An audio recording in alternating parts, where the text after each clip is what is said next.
Hello again, my friends, and welcome back to Garhdo Goes Geek.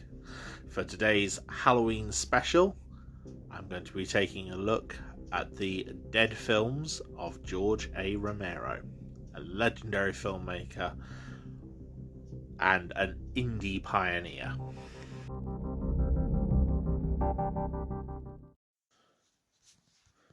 George Romero was born in New York.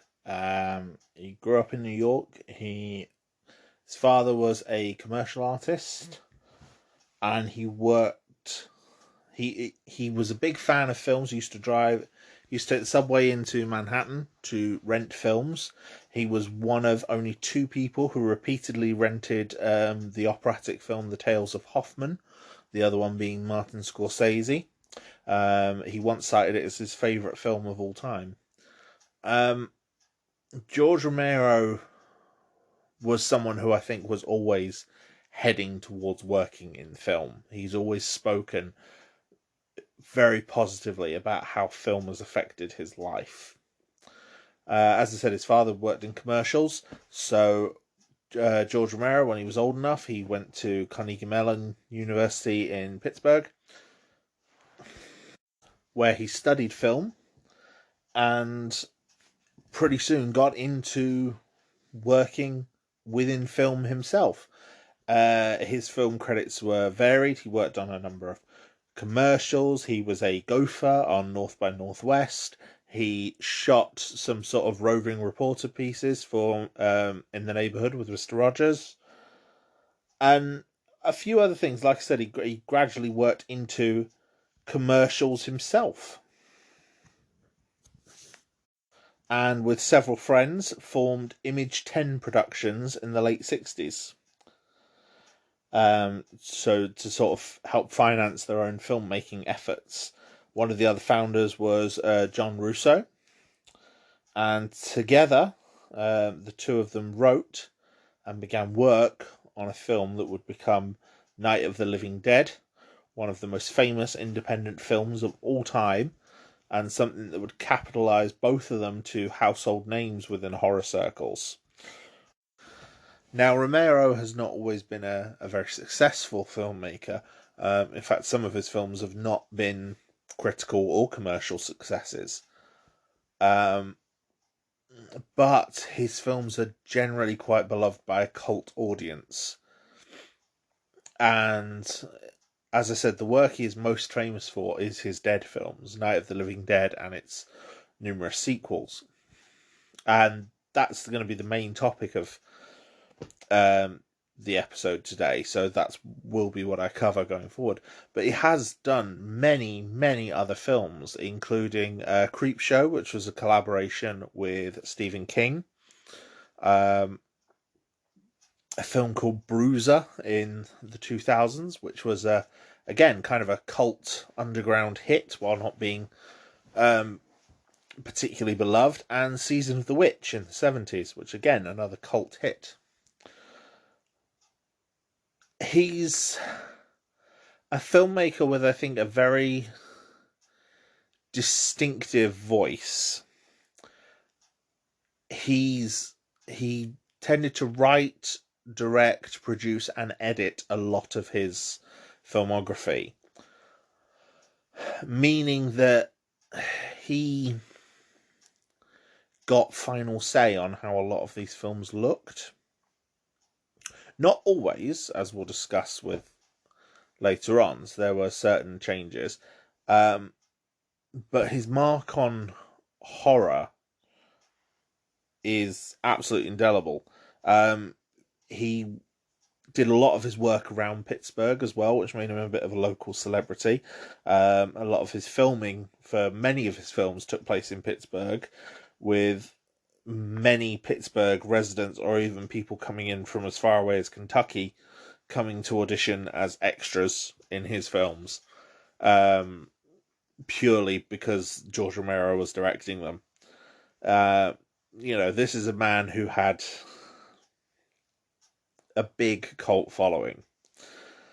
And as I said, he wasn't always successful, but I think he definitely enjoyed what he was doing, even if he wasn't always happy with his films. He's spoken about several times about wanting to always seeing something he could go back and change in his films. Even if he was happy with the final cut at the time, seeing something that he could go back and improve seems to be a big part of his work.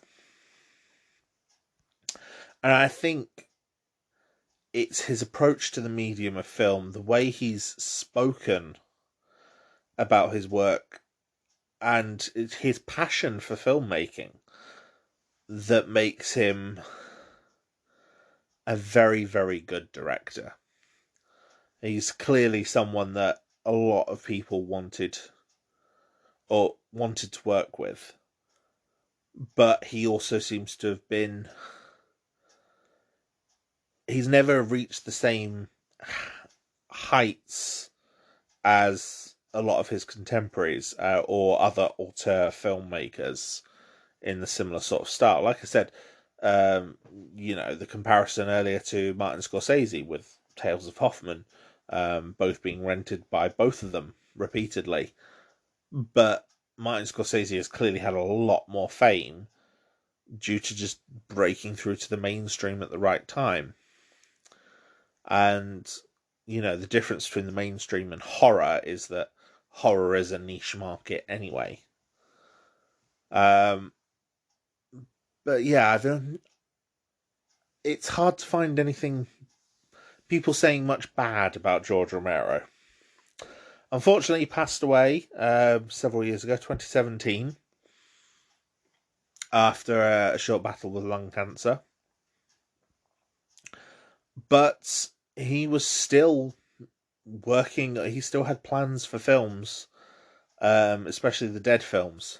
And several of his scripts are planned to be turned into movies. So even though he is gone, his legacy lives on beyond him. And yeah, he's even had a cameo in Call of Duty, of all things. One of the Call of Duty Zombies maps featured a group of celebrity players fighting zombies on a map, which was a film set, where the film was being directed by George Romero, who became the boss of the map. I've not played it myself, but the trailer for it was absolutely hilarious. The actors in question were Sarah Michelle Gellar, Robert Englund, Danny Trejo, and Michael Rooker of Guardians of the Galaxy fame. A map that I believe was called Call of the Dead or something. It had a naming tradition matching the Dead films. So yeah, the man himself seems like he would have been a lovely person to meet. Many people have spoken about meeting him and discussing film with him, and apparently he was very polite, very personable. A lot of people report just seeing him in downtown Pittsburgh and being very friendly.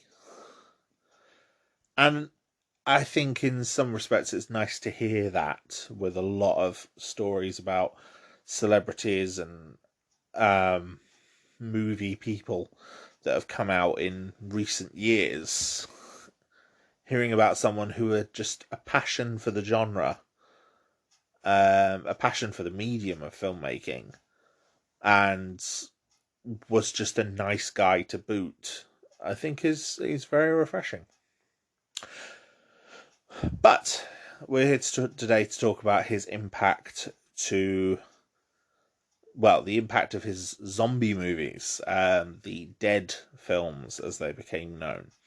Night of the Living Dead was directed by George Romero and written by both him and John Russo.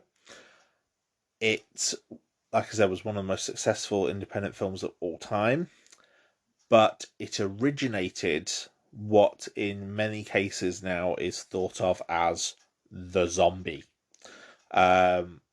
Zombies had been something in fiction, in cinematic fiction anyway, since 1923's, I think, White Zombie.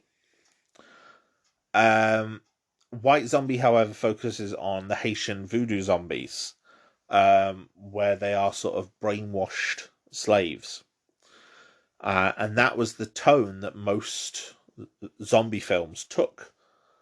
So White Zombie, I Walked with a Zombie, a whole load of others in sort of the 30s, 40s, and into the 50s were all focused on Haitian zombies. What Romero did was the creation of the ghoul, as he called it. He based them on the creatures from Richard Matheson's. Was it Richard Matheson? Yeah, Richard Matheson's I Am Legend book. The creatures in which I don't think are ever named in the book, but are implied to be sort of similar to vampires and also similar to the ghouls that would later become. Romero's ghouls were essentially undead flesh eaters, and that was the idea of his creature for his film. And like I said, it was a joint idea. It was co-written between Romero and Russo.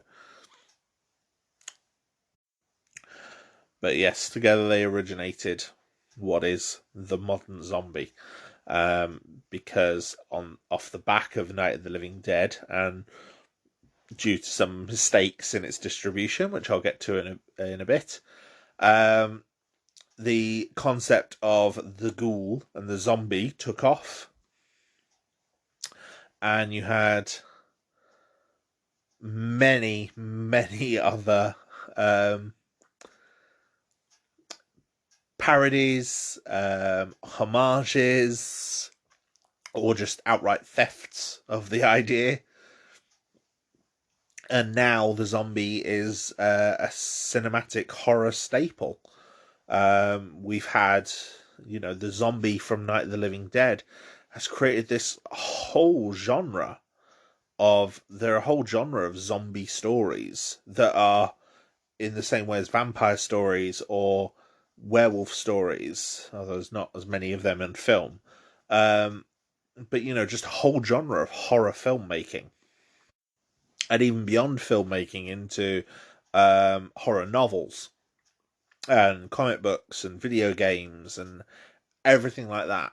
Anything that has a zombie in it owes George Romero a debt of gratitude for reinventing the concept of the Haitian zombie into the undead flesh eater that it became.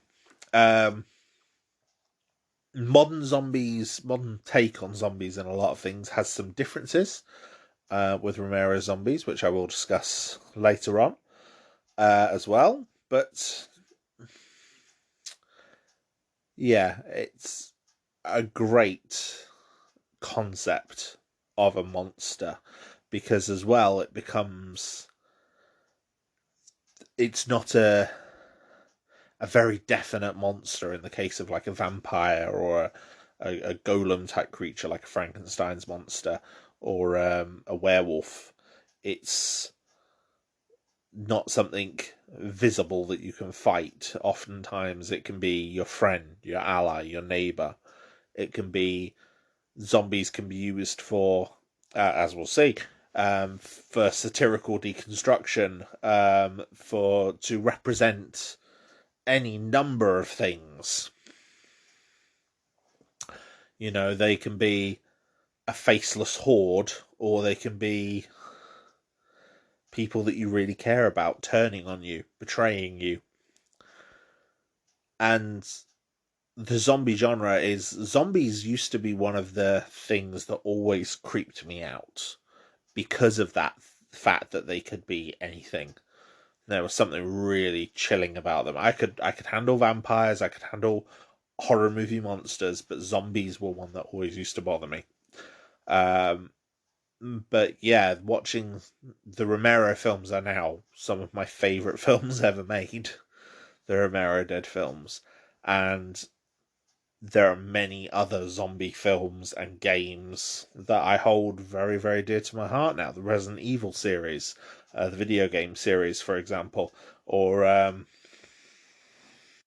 the comic series The Walking Dead, the novel World War Z, and even other sillier, stranger takes on the concept, like the movie Warm Bodies, which I think is a very interesting take on the concept, or the parody Shaun of the Dead, which is one of my favourite comedies ever, or just the pure insanity of something like Zombieland. And there are still many, many zombie films being made, and zombie games, and zombie everything. I mean, we had Marvel zombies in What If. We've had, we've had foreign films like Train to Busan and Wreck in recent years, and many more are coming. And I don't think it's a genre that's ever going to die. Yeah, it's a bit of a bad joke, but yeah, I don't think it is. And I think Romero and his Dead films and their legacy are a large part of that. So I want to go through those films and explore them and why I think they're so good.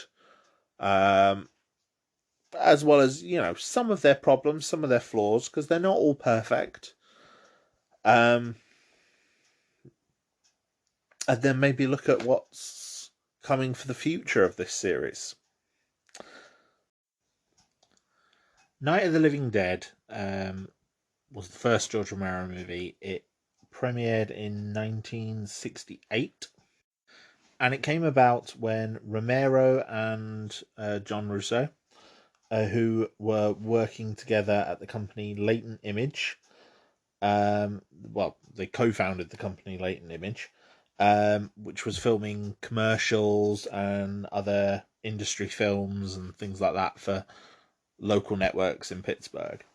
They wanted to make a horror film in the 60s, and they saw what the film industry with a thirst for the bizarre, and they wanted to capitalize on that. They brought in some associates to help found a production company, which they called Image 10, which was originated by Romero himself. And they eventually raised $6,000 from the 10 initial investors, who all put up $600 each, including Romero and Russo themselves. And yeah, they began filming. Night of the Living Dead is a great movie. It is a very tense, black and white horror film. It starts with the character of Barbara and her brother Johnny having driven presumably some distance to plant flowers on their departed father's grave. Taunting between them, mainly on the part of Johnny, to frighten Barbara, who was always scared of the graveyard, with him saying the famous line, "They're coming to get you, Barbara," actually turns out to be true, because a strange man in the cemetery that Johnny makes fun of and sort of threatens Barbara with actually does attack her, and then kills Johnny when he tries to defend his sister. Barbara drives off, and being chased by the man, she seeks refuge in a nearby farmhouse. Inside the farmhouse, she finds a deceased body, missing a face, and she's soon joined in the farmhouse by the character of Ben. Ben is played by a black actor, Dwayne Jones, and he is the leading male figure for much of the film. He tries to calm the catatonic and very distressed Barbara, and suggests that, they need to kind of board the house up to protect it. They need to possibly try and get away. There's a gas pump outside, but it's locked, and the truck he arrived in is out of gas. and he's trying to find a plan to survive and to wait this out, because there's loads of those things out there and they're terrifying, and more of them will probably turn up. But help will arrive soon, and all they've got to do is sit tight and wait for help. Um, and yeah, this is what happens. There's more and more zombies gradually arrive outside, as we later find out they are. They're the living dead, the unburied dead that are rising from the grave to attack the living, which we learn through news reports interspersed throughout the film. We are then introduced to several other characters about a third of the way into the film, after Ben and Barbara have managed to board up most of the house. Characters who appear from the basement, having been down there the entire time. And these are Henry Cooper and his family, which is his wife Helen and his daughter Kathy. And a young couple, Tom and Judy. Now, Cooper is very insistent that they'll be safe in the cellar. His daughter Kathy is injured, and he's scared of moving her. She's gradually getting weaker and weaker. We later find out she was bitten by one of the infected, by one of the ghouls that's attacking them. Tom and Judy want to help and kind of make themselves useful. There's very clear tension almost immediately between Cooper and Ben, with both of them finding the other's plans, very ineffective, I suppose is the best word. They don't seem especially pleased by the whatever ideas the other one is offering, and it leads to several clashing and tensions between them. As the night goes on, the house is gradually surrounded by more and more of the undead. They make an attempt to try and fill up the truck, which sees the truck explode, and Tom and Judy both die in the ensuing inferno. Ben makes it back to the house to find that Cooper has nearly locked him out, causing, again, more tension between them. By this point, Barbara is increasingly catatonic and almost distant in the way very, very distant, and almost ethereal in the way she's speaking, as if she's not quite really in the room. She's definitely in a state of shock. Helen tries to sort of console her. They realize that she has access to a car, but the car is, Henry Cooper's car was turned over, whereas Barbara's car, the one she arrived in with Johnny, while she doesn't have the keys for it, is just up the road, damaged against a tree. So the group eventually make a plan to maybe try and go to the car, but it all proves to be for naught, because the undead gradually break into the house. Just as they're breaking in, tensions erupt to boiling point between Ben and Cooper. Ben has had a rifle the entire time that he's been traveling with, and he uses it after the confrontation to shoot Cooper. Cooper goes down into the cellar to try and be with Kathy, and falls over dead. When Helen follows him down to the cellar, she finds that Kathy has died and reanimated and has become one of the undead herself, and is eating Cooper's body. Kathy then grabs a trowel and viciously stabs her mother to death. Helen dies in the basement. Gradually, the undead break through the barricades upstairs. The zombie Johnny grabs Barbara in her screaming panic and drags her outside to be eaten. Ben manages to secure himself inside the cellar, where he disposes of the 3 zombies of the Cooper family and waits out the night. When we get to the morning, the zombies have mainly moved on or have been eradicated by a group that was seen on a news report earlier, moving around the area and hunting down the undead, shooting them all. Now, Ben comes out of the cellar, sees them slightly farther away, looks at them through the window. They're shooting zombies in the fields, and then one of them lines up his sights, thinking that Ben is a zombie, and shoots him dead. And so, yeah, the original film in the series ends with none of the main characters surviving, and the rednecks gradually gather Ben's body as well as the bodies of several other zombies, put them on a fire and burn them. And one of the last shots of the movie is Ben, the black hero, being dragged out with hooks and put on a pyre next to the original zombie, the man in the cemetery from the start of the film, along with several of the other zombies that have tormented him throughout the night. And it's a powerful horror movie. It was made on a very modest budget. Money was gradually gathered from more and more investors as filming went on. But it does a lot with the budget that it has. It's very tightly paced, very focused on the main characters. There's a very strong building menace from the ghouls outside. The Romero zombies are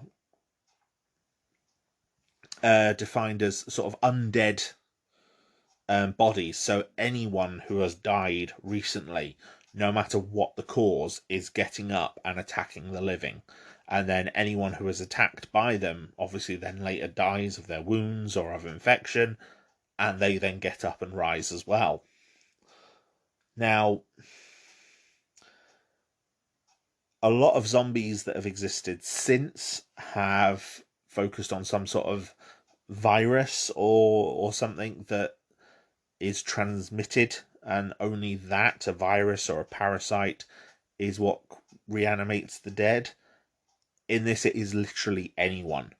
So Cooper reanimates from being shot. Yes, Kathy ate part of him, but that was after he'd already died. So he was reanimated because he was shot. Johnny reanimated after having his head, his neck cracked. I think he was. I think you hear him get knocked unconscious because his head strikes a gravestone. So yeah, he's either suffered subcranial bleeding or broken his neck or something similar, and that doesn't stop him reanimating. It's a very, very bleak film, a very good film. And yeah, the rule of any zombie dying, any person who dies reanimating, is one of the major things that distinguishes the Romero zombies. The Romero zombies also use tools. Several points in this film, zombies will pick up rocks or pieces of wood and use them as kind of bludgeons. Obviously, like I said, with Kathy using the trowel to kill Helen. They're not fast. They do walk with a kind of stiffness, although the cemetery zombie at the start of the film does chase Barbara at a significant speed. She is still ahead of him, but obviously in her panicked state, he does manage to catch up to her. So yeah, he becomes very, very threatening, and he's the main zombie for a large portion of that opening, until Ben arrives with more zombies behind him. It's kind of explained through elements of the news reports that a probe recently returned from Venus carrying higher amounts of radiation was destroyed in the atmosphere, and that radiation is around the planet and is probably what's causing the phenomenon that is making the dead rise.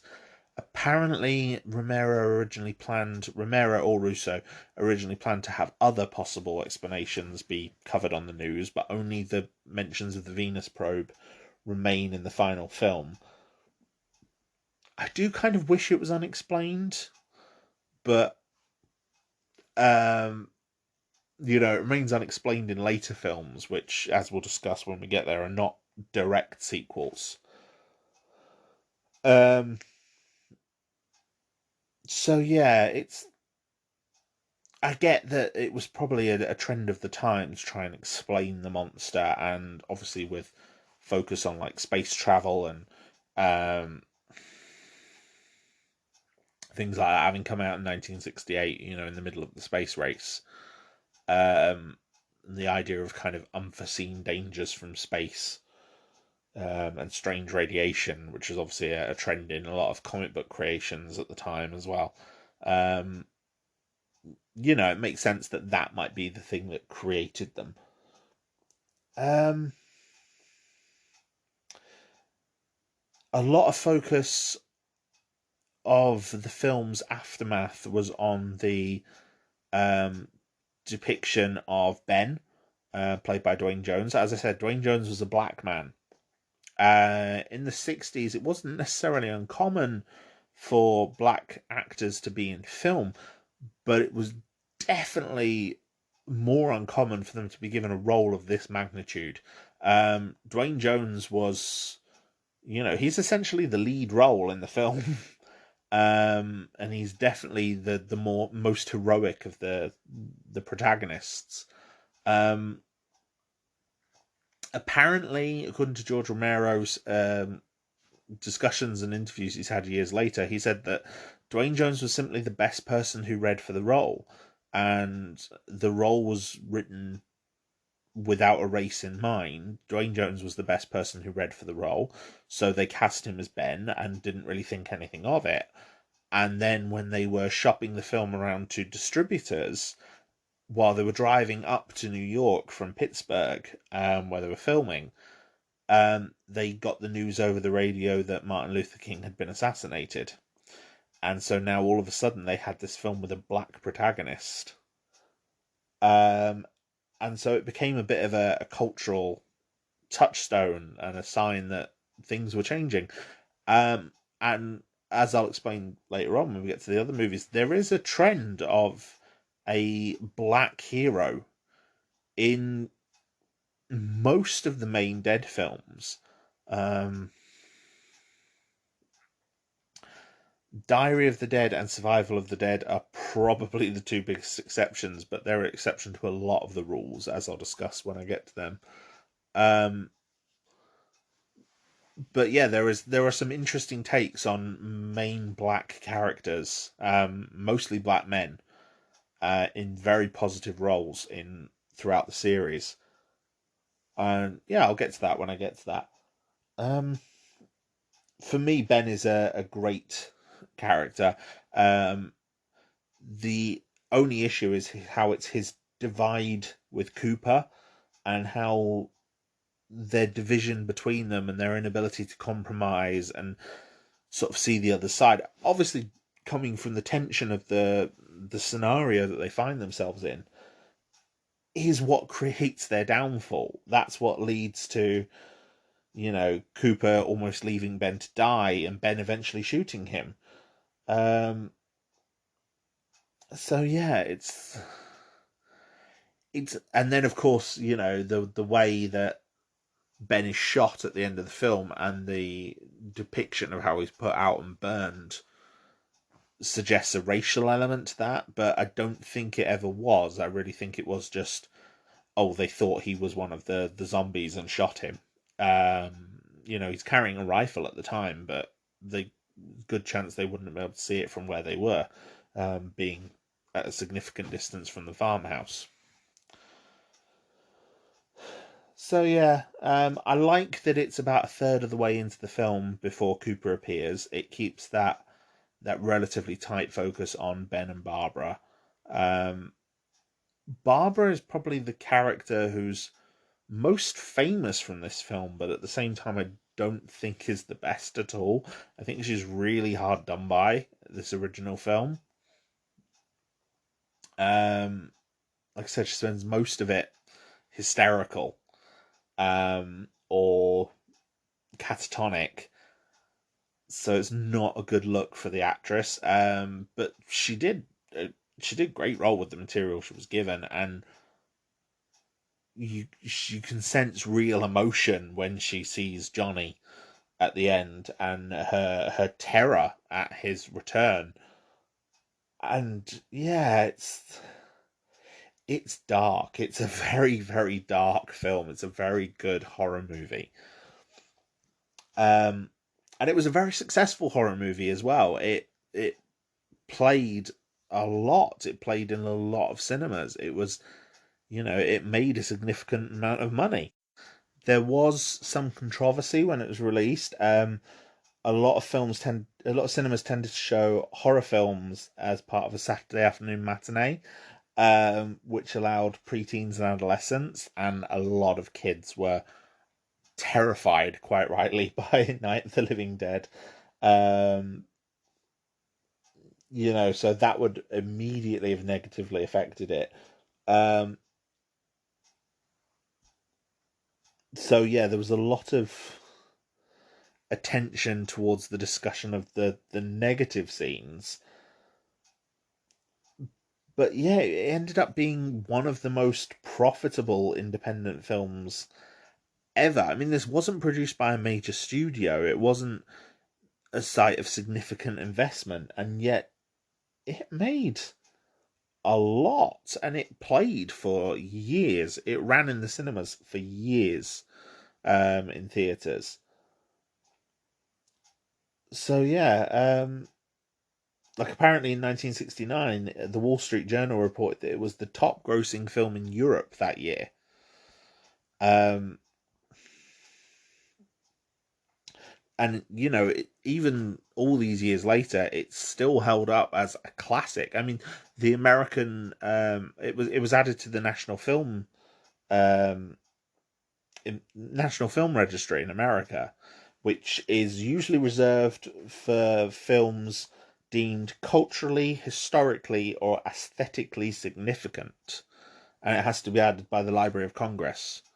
So yeah, they decided that it was one of their films that was worth saving. Um, it was the American Film Institute put it in their 100 years, 100 film thrills list, as well as several other lists as well. So yeah, it's a very, very good film with a very long lasting legacy. Um, However, due to an accident, not a lot of that success turned into financial gain for Romero and his partners. You see, the film was originally titled Night of the Flesh Eaters, and what the title was changed at some point after production had wrapped, but before it went to theaters. When the production changed and it was titled to Night of the Living Dead, the copyright was actually left off of the film. The copyright has to appear in films when the title appears, under United States copyright law at the time. Without the copyright notice airing alongside the title, Night of the Living Dead is actually a public domain film. What that means is you can use characters and elements from Night of the Living Dead to tell whatever story you wish. You can completely remake Night of the Living Dead if you want to. It's in the public domain. No one will sue you. So as a result, there's been, theaters were running it and getting to keep all the profits. So not as much money as you would think made its way back to the original producers or to Romero. Um, as a result, since it's had numerous re-releases and editions on VHS, on DVD, on Blu-ray. I think I think there's been over 130 DVD releases of the film, all owned by different people because they can. Um, so yeah, there's been a lot of there were parodies and homages almost immediately. Unofficial sequels were being made, and they could because you can use the original film, so it becomes a sequel. You can tie it in. You can use those characters. Um,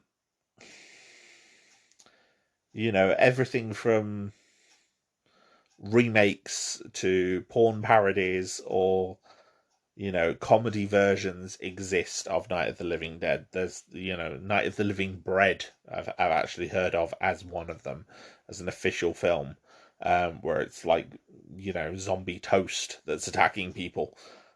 This is the sort of silly levels that came about as a result of elapsed copyright.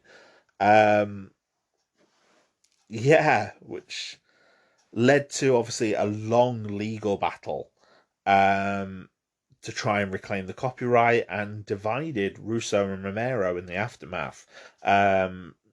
Russo decided to make his own zombie films, and they agreed between them for Russo to call his films Living Dead films, and he founded the quite famous Return of the Living Dead franchise.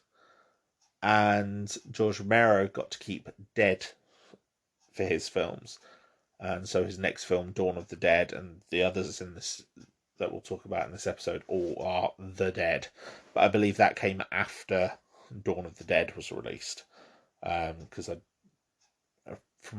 believe Return of the Living Dead was in the 80s when that was released. That was a very 80s film. There were of remakes after the legal battles finished. There was an attempt to do a sort of official remake by Romero. He wrote the new screenplay, but he didn't direct this one. He handed it to a longtime collaborator and makeup effects supervisor, Tom Savini. Tom Savini is someone he'd been working with since Dawn of the Dead. This remake was released in 1990. And it's generally pretty good. Now, the remake follows almost essentially the same plot as the original. It doesn't change very much. However, it changes one major aspect, which is Barbara. Barbara in this version of the film is played by Patricia Tallman. She does a fantastic job. Patricia Tallman was also a stunt performer as well, so she does a lot of her own stunts in this. And what I mean is, Barbara does a lot more in this movie. She's a much stronger character, a much more determined character to survive. And she becomes almost a third voice in the arguments between Ben, played by Tony Todd in this version, and Cooper, played by Tom Towles. Now, the arguments continue, but she tends to diffuse a lot of them by shouting over them.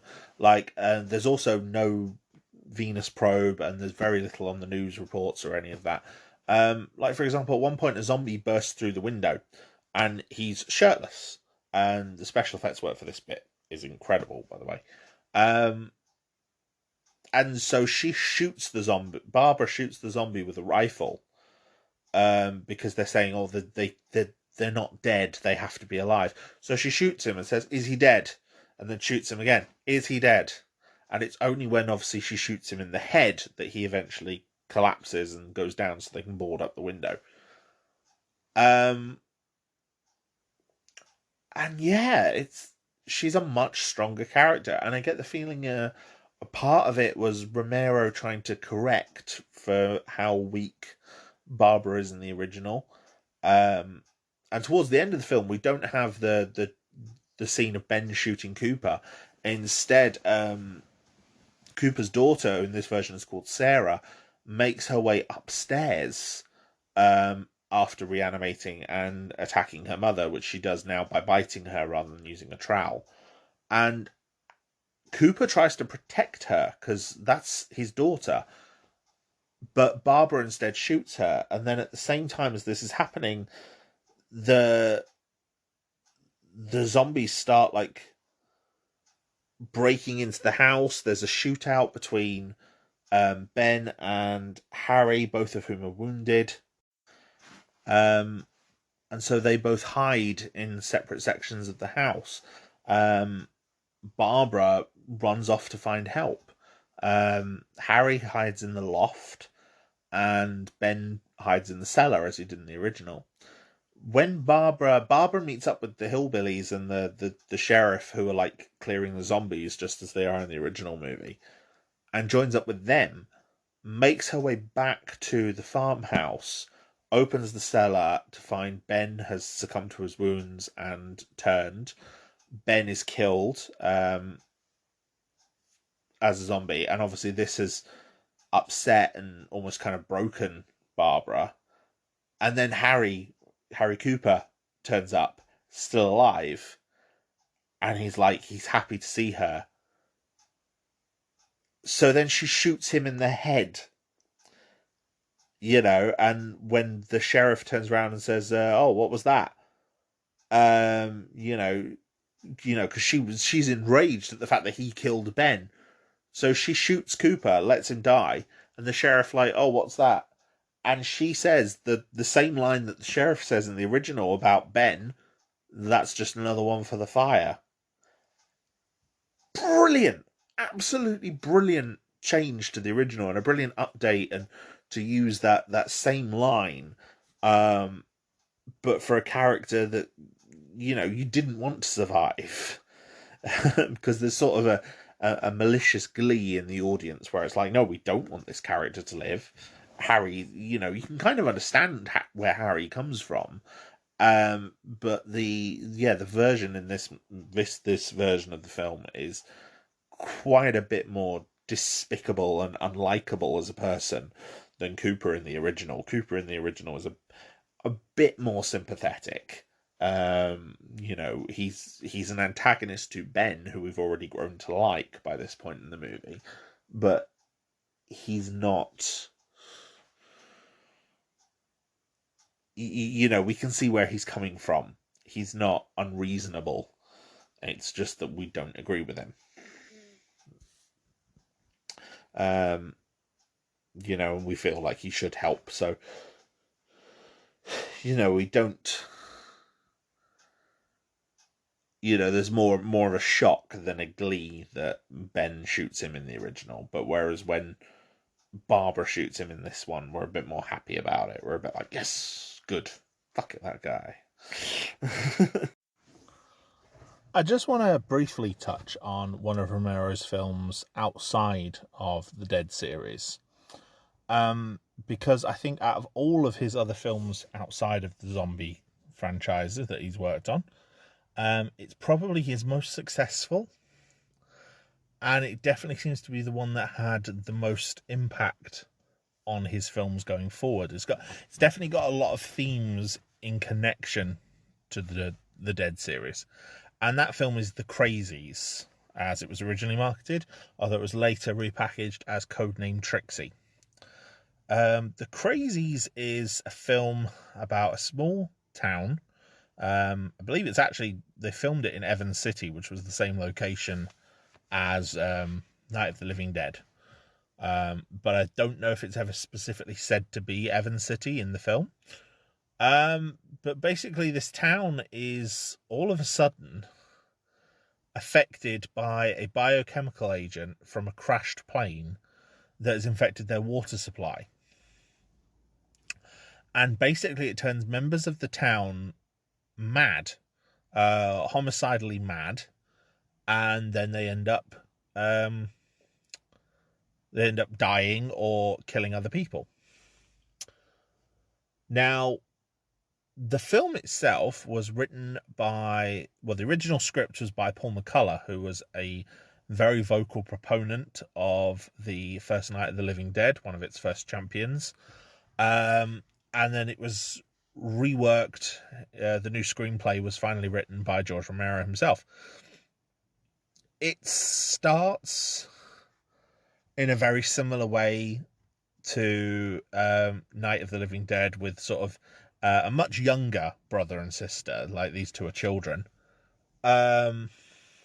Sort of playing, the boys playing as a zombie, doing the whole sort of I'm coming to get you towards his sister and freaking her out. And then they notice that their dad is wrecking their house. They go to wake their mum and find that she's been killed. And the dad, like I said, wrecks the house and then sets the building on light with his children inside. Yeah. And then it carries on from there. The army swoop in. You end up with army officers in like full white, full body hazmat suits and gas masks, going into people's houses, rounding them up, taking them to the nearby high school. The scientist who invented Trixie is brought in to work on a cure, but he's not officially checked in. The commanding army officer that's brought in is someone who worked on Trixie. Trixie is the biochemical agent that's at play here. Two firefighters sort of find out what's going on after they fight the fire at this house. One of the firefighters, David, his wife Judy, is she's pregnant and she's a nurse, so she sees firsthand what's happening and how the army have worked in. She manages to escape with a pair of vaccines, meets up with David and his partner Clank as they're coming back from the fire. They, however, then get captured by the army, bundled into a van. They escape with some other people who are probably infected. Along the way, they realise that Clank is probably infected as well. And yeah, there's a lot of very different perspectives, and the film jumps around a lot. It's very, very, very fast paced in a way, very frantically edited, but not in a way that you ever lose the plot. It's never confusing. It's almost like an anthology film. Lots of different stories being told within this town. You get the perspective of David, Judy, Clank, and the other people that they're with. You get the perspective of Dr. Watts, who's been brought in to cure it. You get the perspective of the army officers, both Major Ryder and Colonel Peckham, who was the one who was eventually brought in. And yeah, it's almost got a very modern editing style. Lots of cuts, lots of frantic cuts, and it uses a lot of imagery that was sort of seen in newsreels at the time, echoing things like the Kent State shooting, or the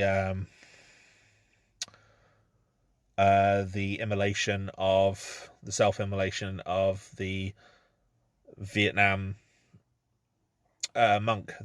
monk.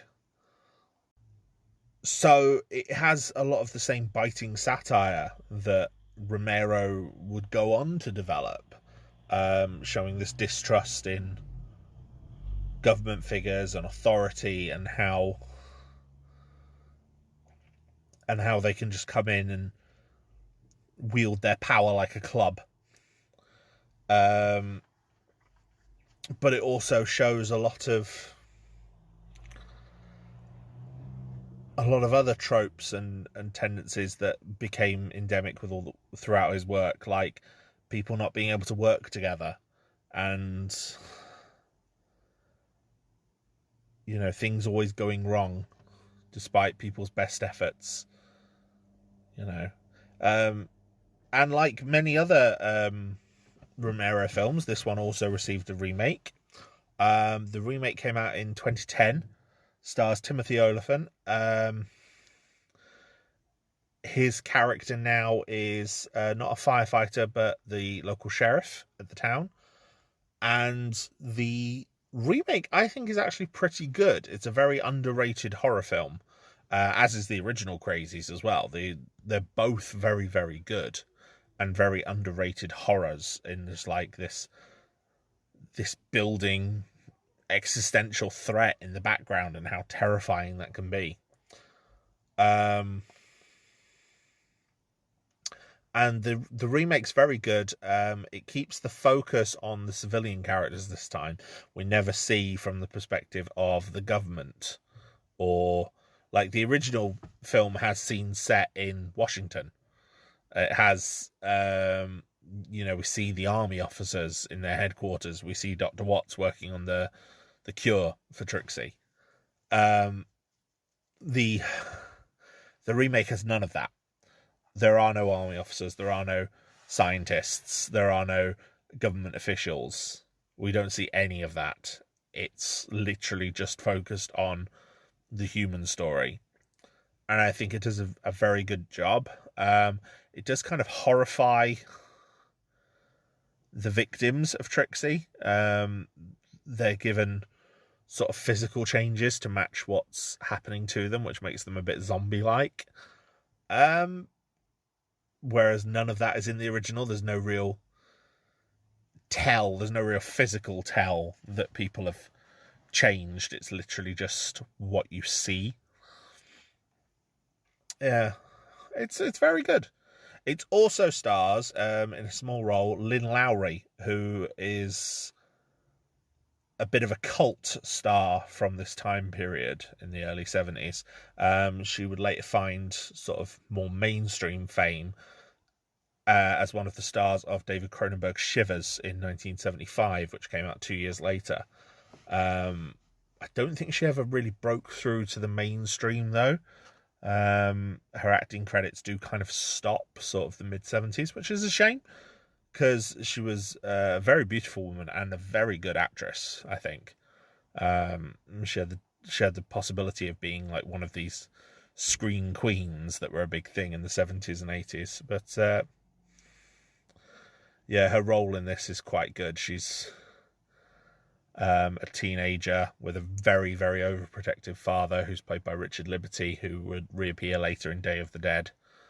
There's a few actors in this who were later reused in other Romero works. The actor who plays Clank appeared in Night Riders, and Dr. Watts was played by Richard France, who would appear in Dawn of the Dead as another scientist talking on the news. So yeah, Crazies is an underrated one, and I think it has a lot in connection thematically and visually with those early Dead films. And it was definitely an influence in Romero's work going forward. So yeah, I do recommend checking that out. If you check out the Dead films as well, definitely, that's what the man is most famous for a reason. But yeah, beyond that, check out the Crazies. And yeah, check out the remake as well, because the remake essentially tells the same story with some slightly different elements. And yeah, it's pretty good. It's a pretty good remake. Dawn of the Dead was released in 1978. It was the second of the. It was this, the first time that Romero had sort of returned to zombies since Night of the Living Dead. The films he'd done in the meantime. Obviously, the Crazies was a biogenetic virus, a biochemical weapon, as I was saying. Martin is a film about a vampire, and Season of the Witch is a film about the occult. So this was his first approach at zombies again, and part of it was brought about by Italian producer Dario Argento, who was a huge fan of Night of the Living Dead and one of the people responsible for its enduring success in Europe. Who sort of contacted him and kind of gave him the idea to do it, and sort of helped him secure funding and other things like that. Dawn of the Dead, while not being a direct sequel, Romero has said he never considers the films direct sequels. There is one exception with Survival of the Dead, which I'll get to later. But he doesn't tend to consider the films direct sequels. They all kind of take place in the time they take place. It's just that the common phenomenon of the dead rising from the grave. Unburied dead returning to life is a common theme throughout.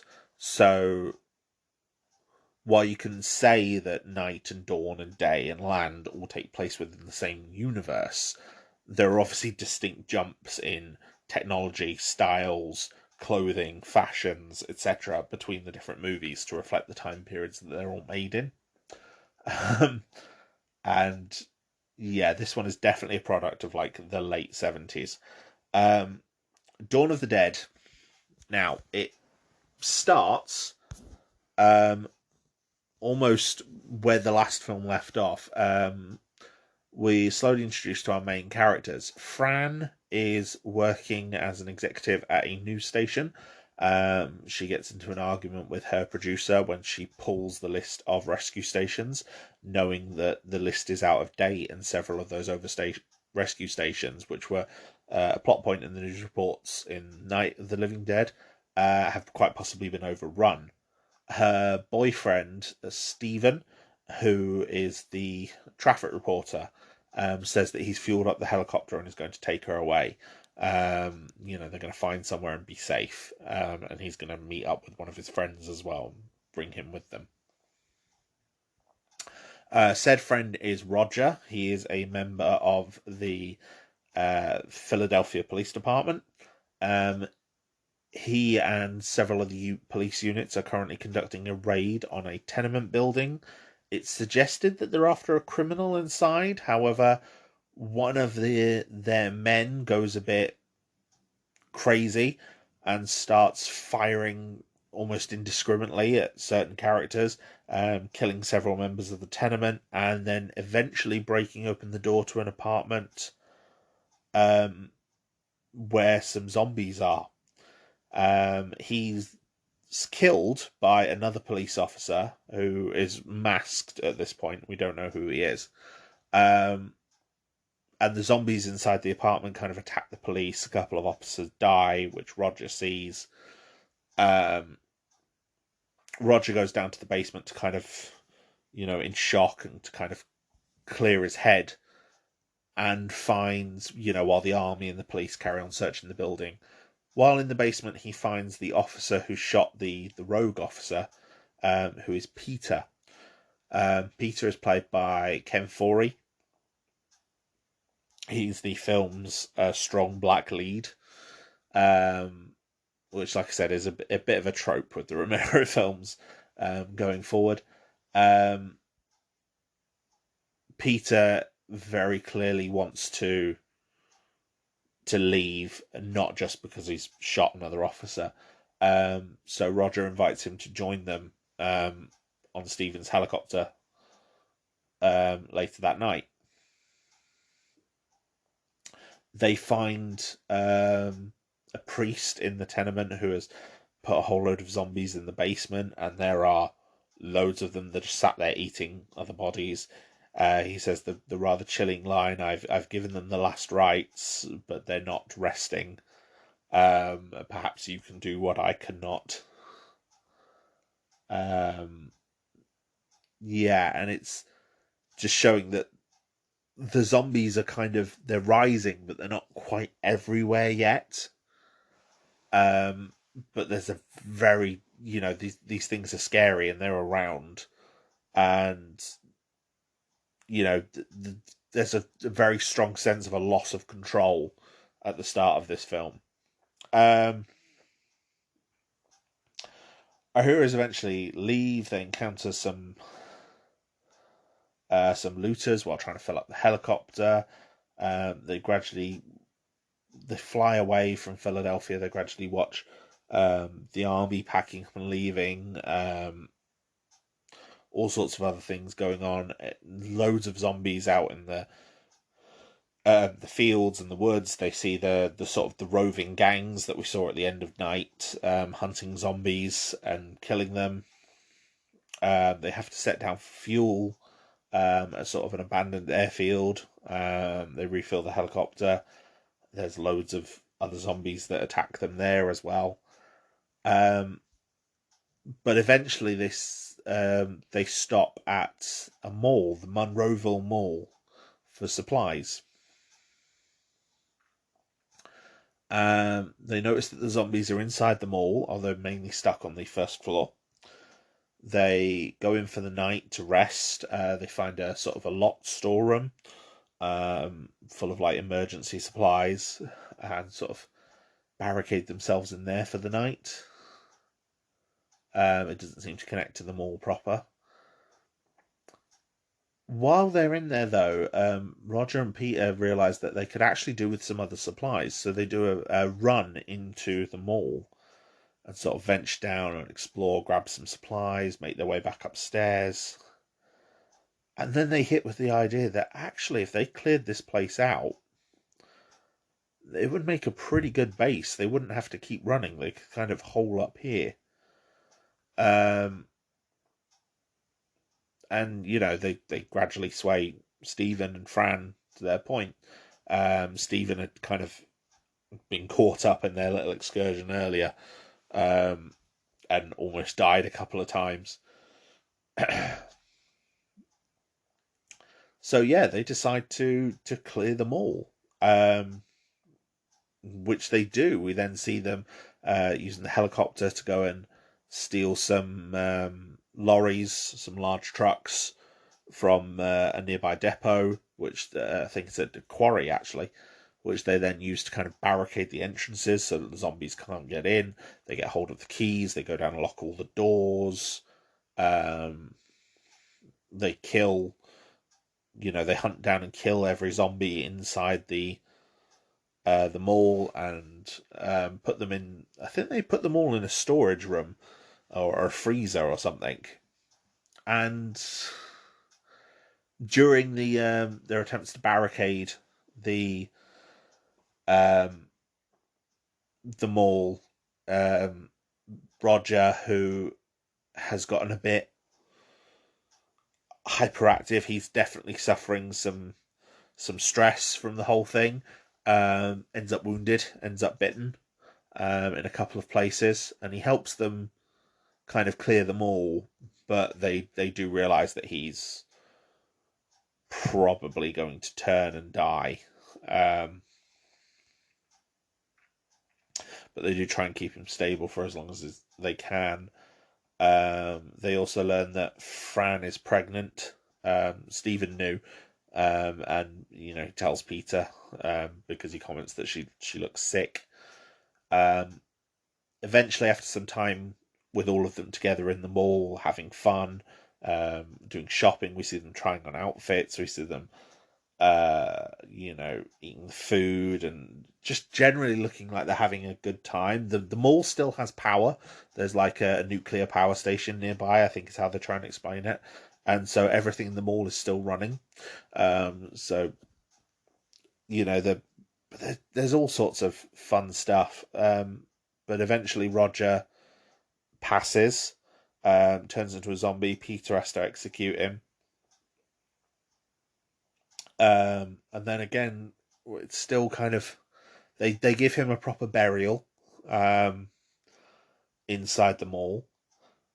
There's like a garden in there that they bury him in after having executed him. And then things take a bit of a darker turn. They sort of carry on surviving in the mall. Stephen tries to propose to Fran, and she refuses, saying it's not the right time. And that drives a wedge between Stephen and Fran. We see the next montage that shows like the months passing. They're gradually growing more and more distant from each other. Like there's a scene of them in bed, and she's sat up smoking, sort of staring off into space while he's sort of facing away from her, lying down, and it's clear they've lost whatever connection they had between them, which is a shame, and it's understandable. They don't try and do any sort of love triangle things with Peter, which I really appreciated. Peter just supports them and wants to look after them and help them and do what's best for them, which is great. However, while Stephen is teaching Fran how to fly the helicopter, um, and lands on the roof, they are spotted by some bikers, led by a character named Blades, played by Tom Savini. Now, Blades and the other bikers sort of contact them via radio, and it turns out they've probably been surviving on the road this entire time throughout this whole outbreak, and we're several months into the zombie uprising at this point. And there is a sense of mounting dread. We have seen shots of like more and more zombies appearing outside. Like the car park is not full, but there's a lot of them milling around. Because they still know that the people are in there and they're still in the area. So yeah, it's the bikers eventually break their way in to try and steal as much stuff as they can from the mall. Peter and Stephen sort of go to try and to watch them, try and distract them, and Stephen, just incensed and angered by their ravishing of the mall, opens fire on them and actually kills some of the bikers. The bikers have also let obviously loads of zombies in. A sort of running gun battle ensues between Peter and several members. Peter ends up killing Blades. Stephen is shot by a couple of the bikers and then attacked by some zombies in a lift. An elevator. He's trapped in the elevator while sort of succumbing to his wounds. And the wounds are vicious. He's got like a gunshot wound on his right arm. He's had a bite on his on the left-hand side of his neck. And he's also been bitten on his right ankle. It's then revealed when the elevator opens again that he's now a zombie. And yeah, he's a terrifying zombie. The actor who played David MG, he does an absolutely fantastic role as the zombie. A lot of people tend to use the nickname for Stephen that's given to him by Peter. Oh, excuse my phone. The nickname that's given to him by Peter as the nickname for his zombie form. So they call it Flyboy. And Flyboy is, the way he moves is brilliant. He described it in an interview. He'd been shot in the arm, so that arm hangs loose. He'd been bitten on his neck, so his head lolls to the other side. He'd been bitten on his ankle, so he kind of turns his ankle in and kind of walks on the side of his foot, which looks so uncomfortable. But Stephen kind of wanders around the mall and heads back for the stairwell. Now, the stairwell that leads up to their supply room, they had actually boarded up earlier in the movie as part of their making the thing safe. Peter said that, he doesn't want anyone to even think that there's a stairwell there, that it just looks like part of the wall. But Stephen, Flyboy as the zombie, sort of knows that it's still there and heads directly for it and then smashes it and leads all the zombies upstairs. Peter makes his way back to Fran, tells her to get in the helicopter and to leave. By this point, most of the bikers have been killed after all sorts of crazy shenanigans. Like there's a guy who puts his arm in a blood pressure reader and is then ripped out of it by the zombies. At one point they find pies and throw them in all the zombies' faces. It's very silly. Or elements of it could be really silly. Yeah, pies and seltzer water and all sorts of things like that. Like the bikers are kind of tormenting and playing with the zombies. But yeah, the bikers have either been killed or have run off.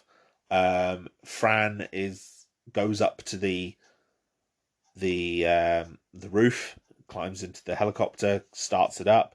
Peter says he's not going to come with her, but she sort of holds on, like sort of waiting for him just in case. But then eventually the zombies make their way up to the roof. Peter, while holding a gun to his head, changes his mind, opens fire, runs up to the roof. climbs into the helicopter just as Fran is flying away, and the two fly off into the distance, with the acknowledgement that they don't have much fuel. So it's kind of a bittersweet ending. Now, Dawn of the Dead was, so it's going to be sort of sacrilegious for me to say, it was never my favourite of the Dead films.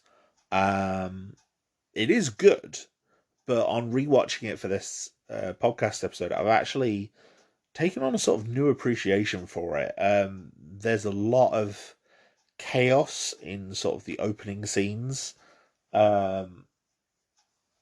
Sort of in the immediate aftermath of the zombie outbreak. The sort of thing we've seen millions of times since in other zombie works. But I really like that actually the film is a lot quieter for most of its runtime now. That's what I like about it. There's still a very strong sense of tension and dread, but at some points you do kind of forget it because the characters are calm and kind of enjoying their time together, even though you know that like Roger's bitten and he's not long for this world. So even when they're watching these sort of happy montages, you know that there's a dread and something is going to go wrong, and you're just kind of waiting for it the whole time. I also don't like that, compared to the characters in Night who can't seem to work together, the characters in Dawn aren't really divided between themselves. There's some initial divide between Peter and Stephen, but the two of them learn to work together very, very quickly and develop kind of a friendship with each other. And the main divide is the sort of breakdown of the relationship between Fran and Stephen. But that's very woven into the story. And, the high stress situation that they find themselves in. And I think the focus on the tight focus on those four characters means that they are four very well developed characters. We know quite a lot about how they act, and we can see how this situation is affecting them all. Roger becomes kind of manic. Peter's trying to sort of remain level-headed, but it brings out a lot of aggression in him. Stephen's kind of trying to stay strong for Fran, but also kind of wanting to feel useful and kind of prove that he can be as good as Roger and Peter. And Fran wants to be more capable, but also because she just feels lost. She's, the opening shot of the film is her sort of withdrawn in the corner of the studio while all this chaos is happening around her. So, but yeah, I like that there's no real jealousy or any petty bickering or anything. Every piece of tension between the group comes from something organic. It's not petty. It's really well done. The zombie effects are pretty dated by modern standards. It was the first film where...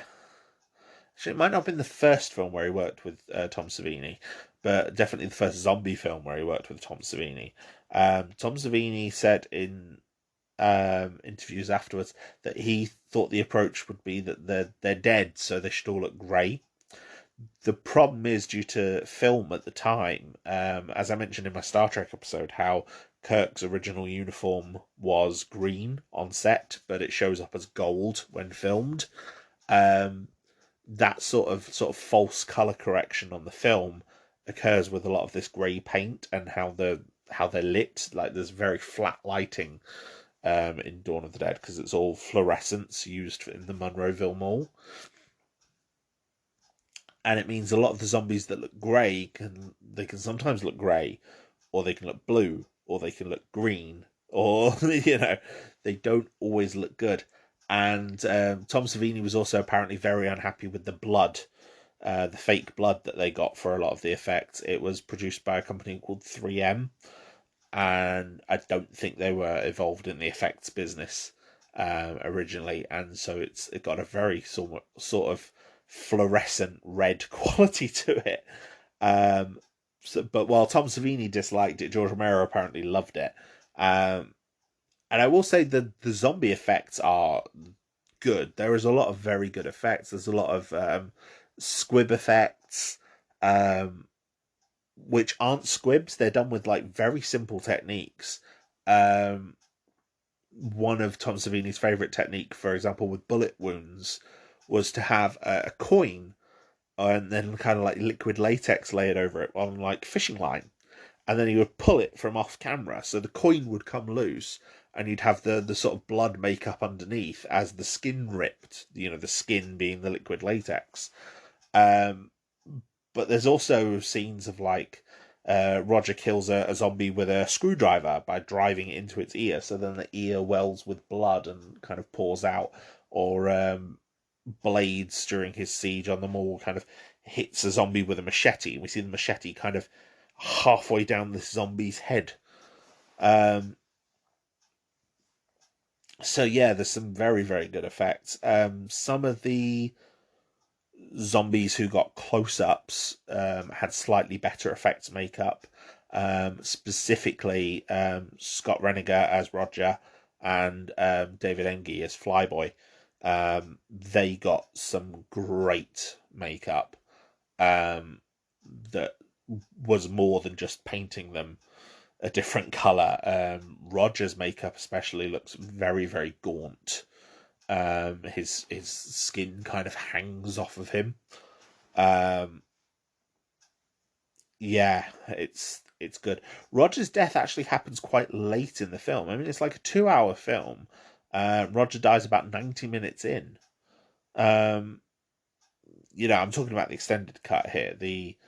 Um, the film's over 2 hours long, even in the the shortest cut you can find, which I think is the Italian cut, which removes some of the sillier aspects.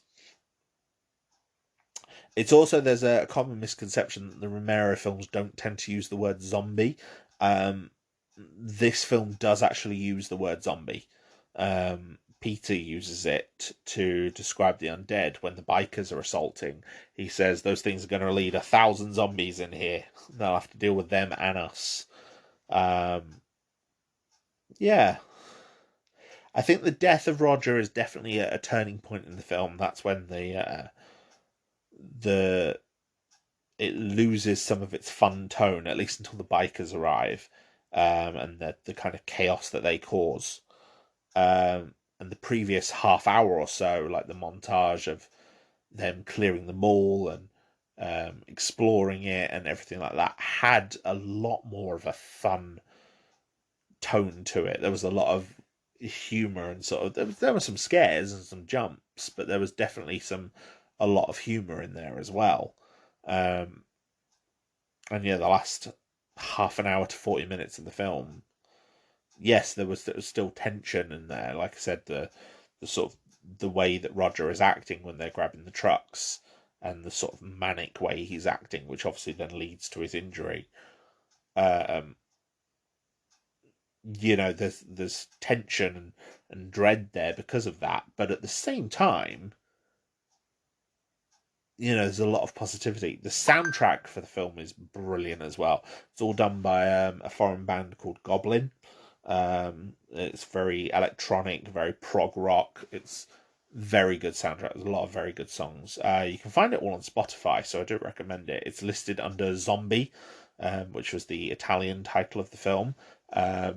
Like I said, the Italian cut cuts a lot of the silliness and releases the film as Zombie, Zombi, no E, and the rebrand of it as Zombie led to a number of sequels, which were called Zombie. The most prominent of which is Zombie 2, which was Lucio Fulci's main foray into zombie, or at least his first foray into zombies. Lucio Fulci became a very big and prominent zombie filmmaker. Um, and Zombie 2 was released in the UK and I think in America as Zombie Flesh Eaters. Um, it's a bit of a cult classic. It's very infamous. It became a banned film in the UK. It was on a video nasties list. I think edited versions were originally released, and then finally the uncut version was released about a decade ago. It's very dark. There's a lot of quite gruesome effects. There's one particular effect featuring a character having their eye ripped out on a piece of jagged wood, which I struggle to watch. It's also famous for having an underwater battle between a zombie and a shark, which is one of the most bizarre things ever. But very fun.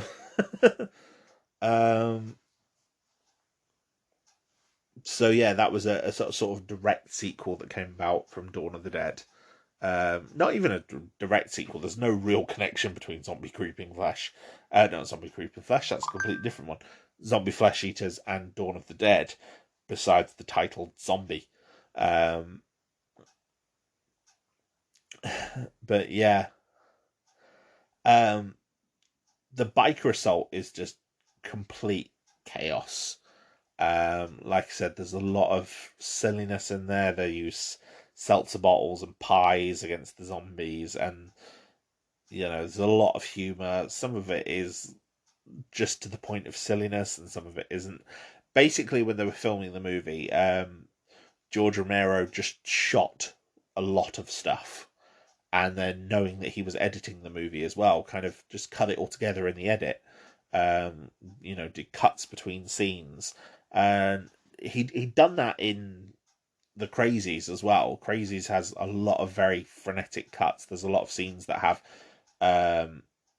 like for example, the scene where Dr. Watts dies, in the uh, high school after discovering the cure for Trixie. When he falls down the stairs, there's like 3 or 4 different cuts in like a 2 or 3 second sequence.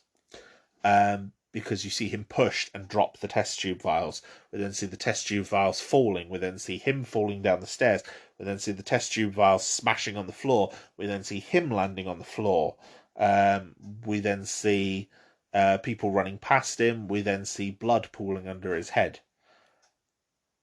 And it's just all the cuts are used effectively. They all add to the story. They all tell us something that's happening.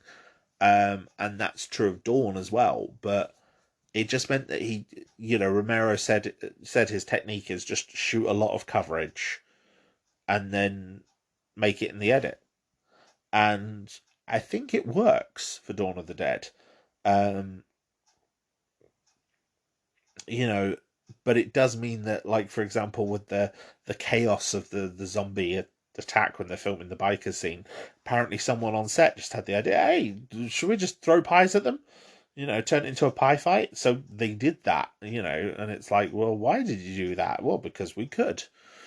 So, yeah.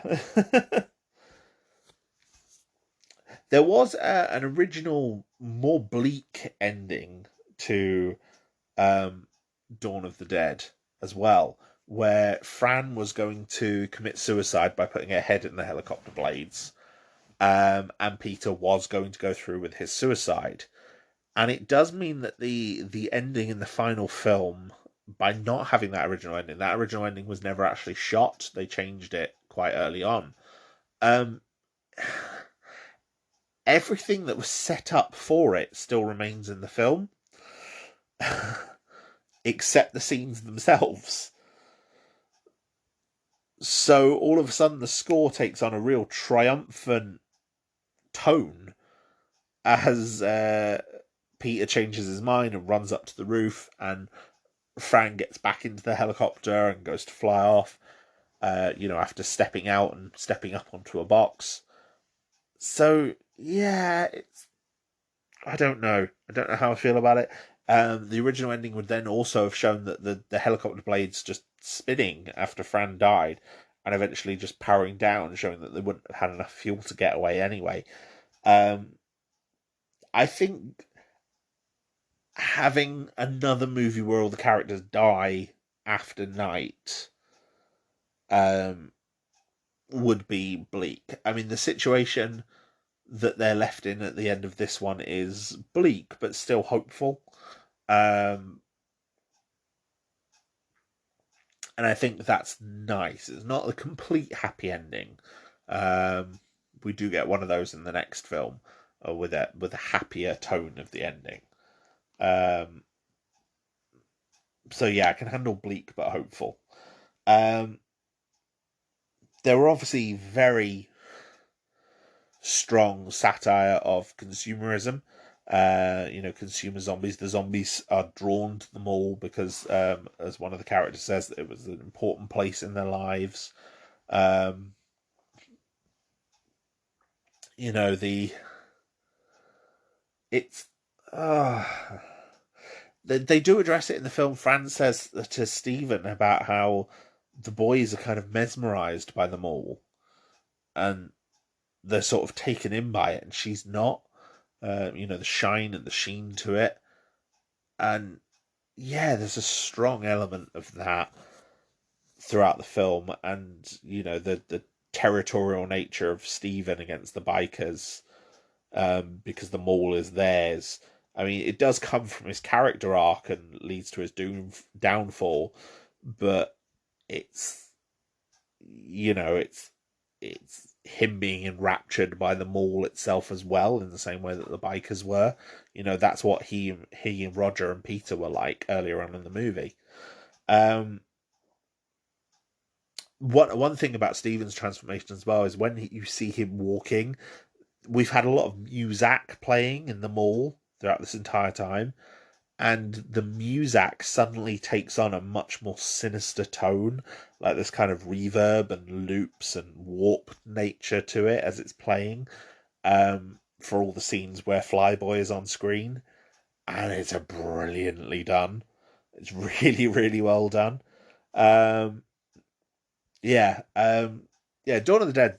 It's great. I think I was a bit too harsh on it in my youth, compared to now. I definitely appreciate it more now than I did before. Um, yeah, it's very good, and it was a huge success. It went on to be the most profitable film in the franchise. It made a lot of money. Like I said, it was a huge success both in America and abroad, in Europe especially. Um, and I think it's, as much as Night of the Living Dead sort of set the tone, Dawn of the Dead is the one that kind of reached the cultural zeitgeist.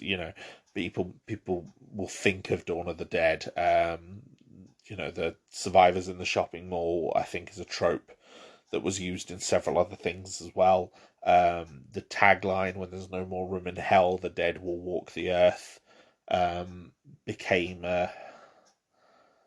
something that you'd see in more places and sort of referenced throughout popular culture over the next 20, 30 years. um Even some of the zombies, the depictions of zombies like Roger and Flyboy, or the man in flannel with the scarred face who becomes the title zombie on the poster. you know these things did make their way around. It was good. It was a very good film. Um, it did get a remake. The remake came in 2004. It was directed by Zack Snyder. Um, I've said before about Zack Snyder that I do think he's a decent director. He's a very good visual storyteller. And I do think Dawn of the Dead is one of his better films. That might be a controversial opinion. Um, it lacks a lot of the social commentary for the original. Um, and it does reimagine the story. There's different characters. Um, the zombies in this are fast. The sort of running zombies that were sort of popularized, but well, I think they were originated in 28 Days Later. And unlike the Romero movies, it takes a bite to turn a victim. Like, other characters can die and don't come back. Um, it's not terrible. It's a pretty decent zombie movie in its own right. It's definitely one of the better modern zombie movies that are out there. There's some bits where you can see that some of the zombies haven't been fully made up. Like shirts will rise up while they're running and falling, and you'll see that like their stomach hasn't been made up, whereas like their face and their arms have. Um, but that's not too much something that's going to drag you out of it. There's a lot more characters in it. That might be a better thing or it might be a bad thing. It just means some people are more cannon fodder. Um, but there's a decent amount of characters that survive. Um, there's some famous faces as well, like Ty Burrell from Modern Family is in it. Um, the opening for it is absolutely brilliant. It's one of the best 10-minute solid 10 minutes of zombie fiction that I think I've ever seen. It captures perfectly the chaos of the outbreak, and it has references to other things. Like there's a helicopter when the character of Sarah is driving away from her family home and heading towards where she eventually crashes before she arrives in the mall. She's driving along the freeway, and the helicopter that flies overhead is the same. It's modelled on the news chopper from Dawn of the Dead, and then a truck crashes, like a big fuel tanker, crashes into a diner, which is an event described by Ben in Night of the Living Dead. And so that happens all within the opening 10-minute sequence, and all of the characters, all of the main actors from Dawn of the Dead, with the exception of Galen Ross, who played Fran, reappear at some point in this remake as well. Usually in a cameo role. Ken Foree as a preacher does get to say his famous line, "When there's no more room in hell, the dead will walk the earth," and he says it with much more. He says it with a very different delivery in this, and I think that delivery is hits the menace of the original line a bit better. It's a very action focused film, which is better or worse, but I do think it does manage to capture the dread as well. Like when they first arrive at the mall, there's several zombies outside. As the film goes on over the period of several weeks, it's because it's set over a longer time frame in the same way that the original is. That crowd of zombies outside grows and grows and grows drastically as well. It goes from and they're all exactly out of the door. They're all crowding around the mall. Whereas in the original, they were walking all over the car park. This big wide car park area. So they weren't all crowded by the doors. In this, they are. They're crowded. They're reaching up to the roofs. And yeah, there's a lot of elements that are done very, very well. And all the special effects are done by Greg Nicotero, who will come up in future segments of this episode. So the zombie effects are all really well done as well. There's a whole. I've got the DVD for the Dawn of the Dead remake, and there's a whole featurette on there about the zombie makeup and how they worked in stages of decay into the makeup so that the zombies in the later part of the film don't look like the zombies at the start of the film. They actually seem to have evolved and decayed over time. It's very well done. I think there's a lot of very good work that went into it on the part of Snyder and Nicotero and the actors, and I don't think it compares.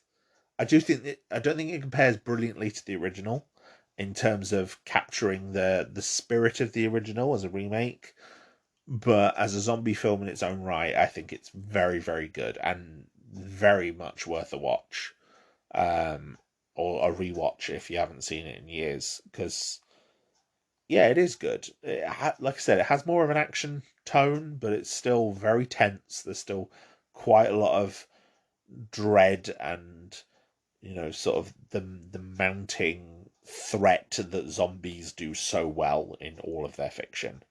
And yeah, a lot of quite loving homages to the original and zombie films in general as a medium. So yeah, I do think it's worth the time. But yeah, the original Dawn of the Dead I still think is better. After Dawn of the Dead, work almost immediately started on the sequel. Romero entered a 3-film deal with the distributor of Dawn of the Dead, which was United Film Distribution Company, to make 3 new films for them. The first was Night Riders, which was released in 1981, and the second was Creepshow, released in 1982. Creepshow was written by Stephen King as well. It was generally a very positively received horror film.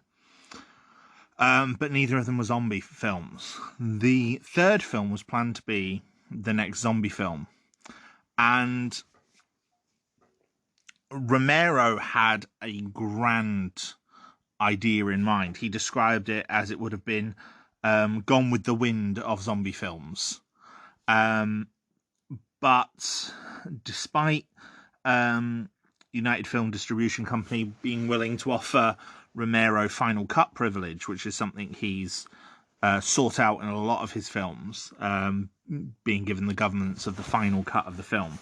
As I said, he tends to make, with The Crazies and Dawn of the Dead, he tends to make his films in the edit. So while he had that with the previous 2 films, with the final film of the zombie series that he was planning, they wanted to shoot it with an R rating, so that it would be commercially viable, which meant they wanted to tone down the violence. Romero decided that's that United Film said that's what they would need to do in order to recoup the investment for giving him the high budget to realise the vision that he had. However, Romero wasn't happy with the idea of toning down the film. I mean, an R rating was more strict back in the 80s than it is now. And so Romero decided to create a film using a lower budget and release it without a rating, which essentially made it X-rated, I believe, in American films. And obviously X-rated films are generally your high-rated horror, your video nasties, or porn in this time period. So yeah, the script was entirely rewritten. The original script is available online. I read it a few years ago. Some of the ideas within it would later be reused in Land of the Dead and some of the other subsequent films. It's a decent script. Like I said, George Romero was comparing it to Gone with the Wind, but with zombies. Tom Savini described the original script as sounding like Raiders of the Lost Ark. So it was clearly a film that they were excited to work on, but it would have required a $7 million budget. And like I said, that R rating to secure that budget. As a result, because Dawn and Night of the Living Dead had both been released unrated, Romero decided he didn't want to compromise his vision for the MPAA, and decided to go for the unrating, which meant his budget was slashed in half. The final film, Day of the Dead, is quite a tight and very tense, but also very, very grim affair. It focuses on a small group that has been placed underground in a missile silo, researching the dead. It's a scientific team led by Dr. Logan, played by Richard Liberty, who previously worked with Romero and the Crazies, his assistant Fisher, and Sarah Bowman, who is another one of his leading researchers. They're looking at ways of curing the the zombies, ways of domesticating them, ways of studying them. But they are tending to sort of hit brick walls. It's implied that it's several months to maybe even a couple of years after the outbreak. They've lost contact with Washington. Their little operation was put together in a number of days. And yeah, there's a lot of tension. They've been given, there's two other civilians with them, John and Billy. Billy is the radio operator. He's trying to repair the radio and the other devices to get back in touch with Washington, but all the main power is out. He actually says at one point in the film they used to be able to raise Washington because they were on relays. Without it, they have no power. They're limited by the reach of a World War II radio. So they can reach maybe Florida, and that's it, which is where they're based. The military officers is a small... the other civilian officer is John. John is the pilot of the helicopter. When the film first starts, John flies a helicopter taking Sarah, Billy, and one of the soldiers, Miguel, to sort of search for survivors in a nearby city. They find no one, and the actual opening of the film is horrifying as they call out on the on a bullhorn, and all these zombies just crawl out of the buildings and wake up from their stupor and start marching towards with this droning zombie roar that's gradually building in volume as more and more zombies join the horde. It is a very frightening opening, and it's full of some amazing special effects. The first zombie we see in this film is actually completely missing his lower jaw, but still has a tongue moving around. It was a puppet done by Tom Savini, and it's very, very well done, very grim, very grotesque. John is the strong black man of this film. He has probably the best lines in the film.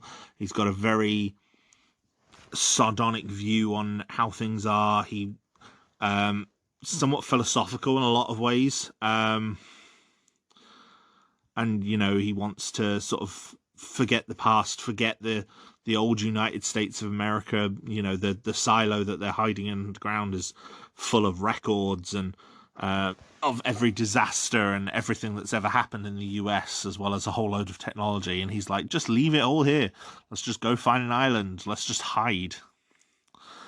They're also stationed down in the base with a military guard. Now, when the film starts, the former commanding officer, Major Cooper, has recently passed away.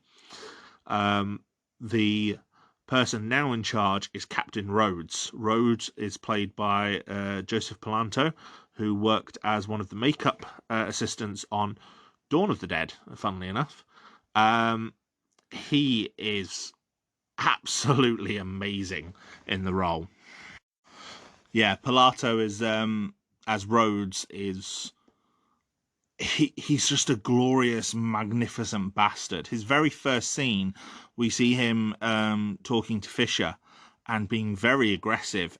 And then he makes a show of standing up, moving to the other side of the room, taking off his over jacket to reveal that he's actually got a brace of pistols underneath with a ring of ammo. And he's wearing that all the time. He's got like two pistols slung under his arms. With a whole belt of bullets going across his chest.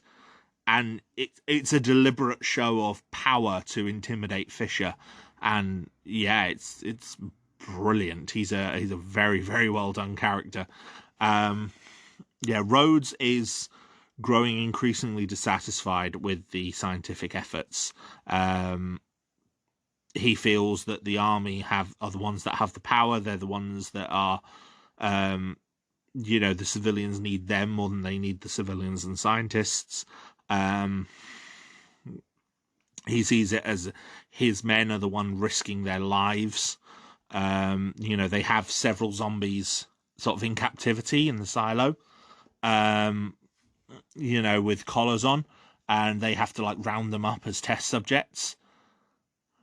But that's dangerous work. They have lost several of their number.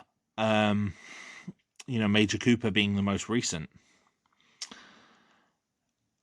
And yeah, they're Rhodes is evil and twisted. He's not likable at all, but I don't think he's ever meant to be. We are meant to despise him.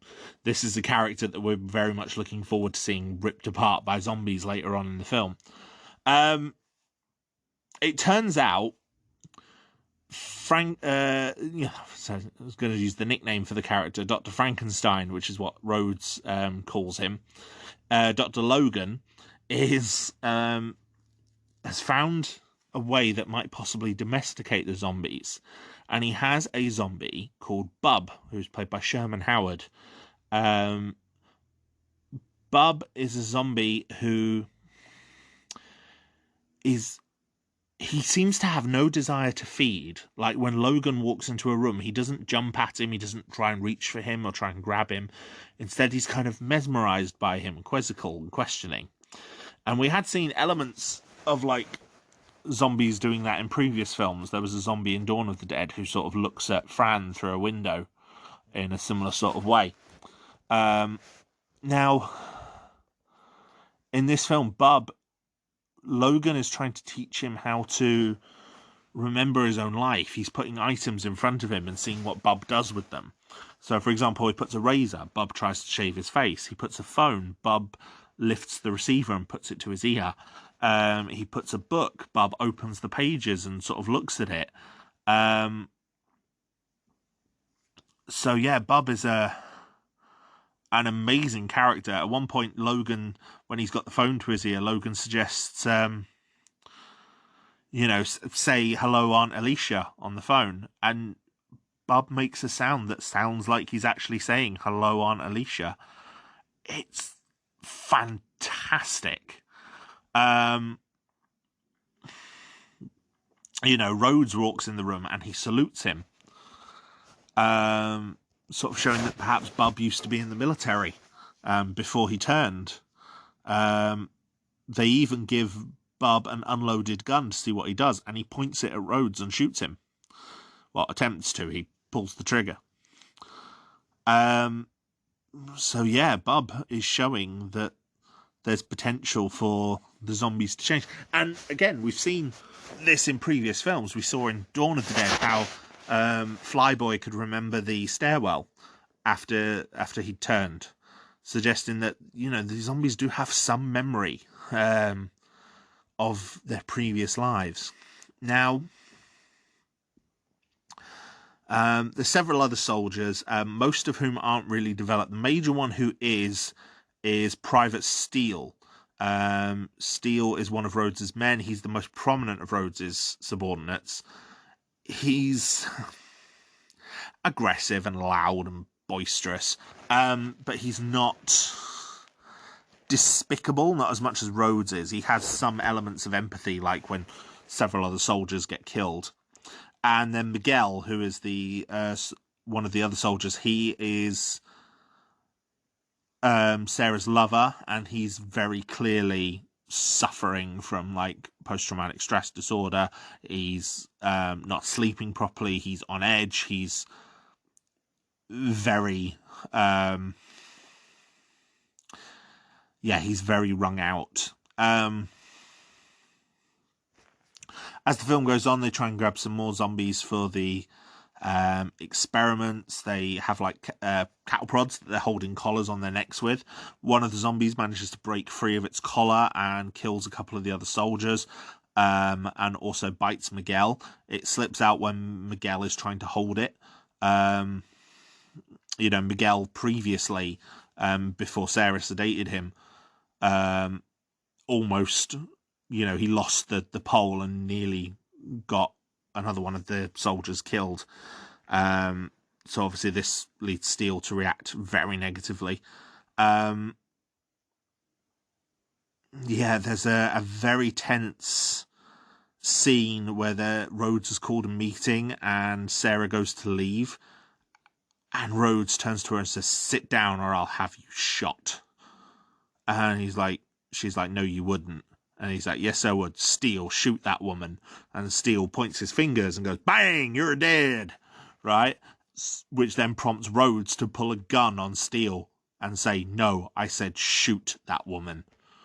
And it is probably the most tense scene in the entire film, because you suddenly get like it's humorous at first, but then the music changes and you get the sense that Rhodes isn't fucking around. He would have Sarah shot. He wouldn't do it himself. He'd make Steele do it, and if Steele didn't do it, he'd shoot Steele and then have another one of his soldiers do it. And John almost grabs his own gun to kind of defend Sarah before eventually Sarah says, no, fine, I'll sit down. Logan comes in late to the meeting, kind of talks his way around Sarah. We learn some bits about the zombie biology in this, that how it's like their lizard brain is like the only part of their brain left. The rest of it is decaying. Logan says it'll probably take between 10 and 12 years for each zombie to finally decay, depending on when they were infected. They have like a desire to feed, even if all of their organs are severed. And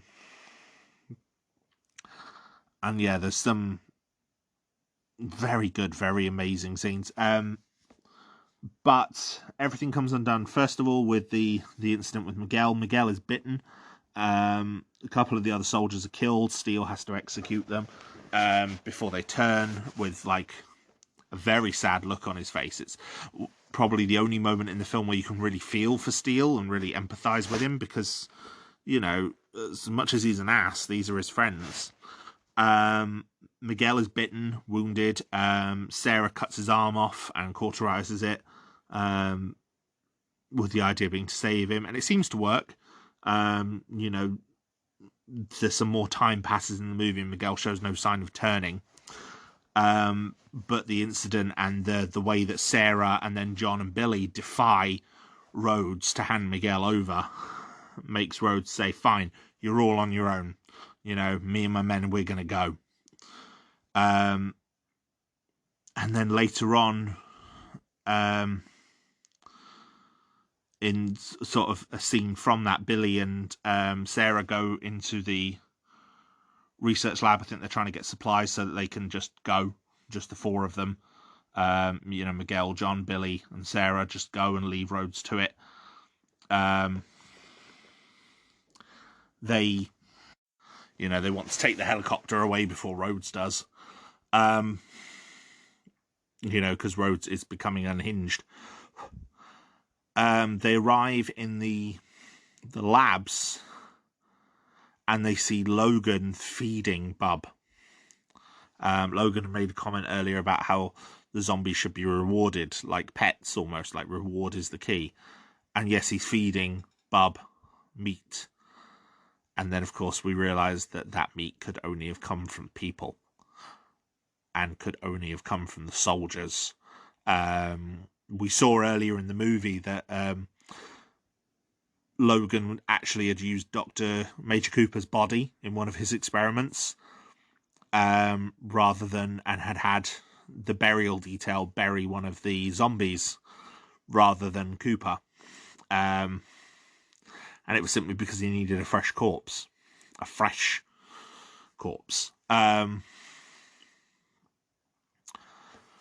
So yeah, that was bleak in and of its own. But then the idea that he's cutting up the bodies of the other soldiers who were recently killed and using them to feed Bub is, yeah, very dark.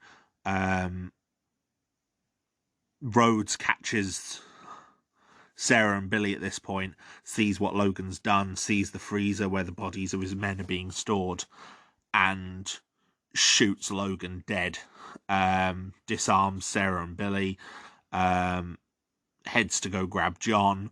The area where John and Billy live in the silo, in like an RV, that's, like I said, this silo's full of like old vehicles and stuff, and they're in an old RV near in the silo.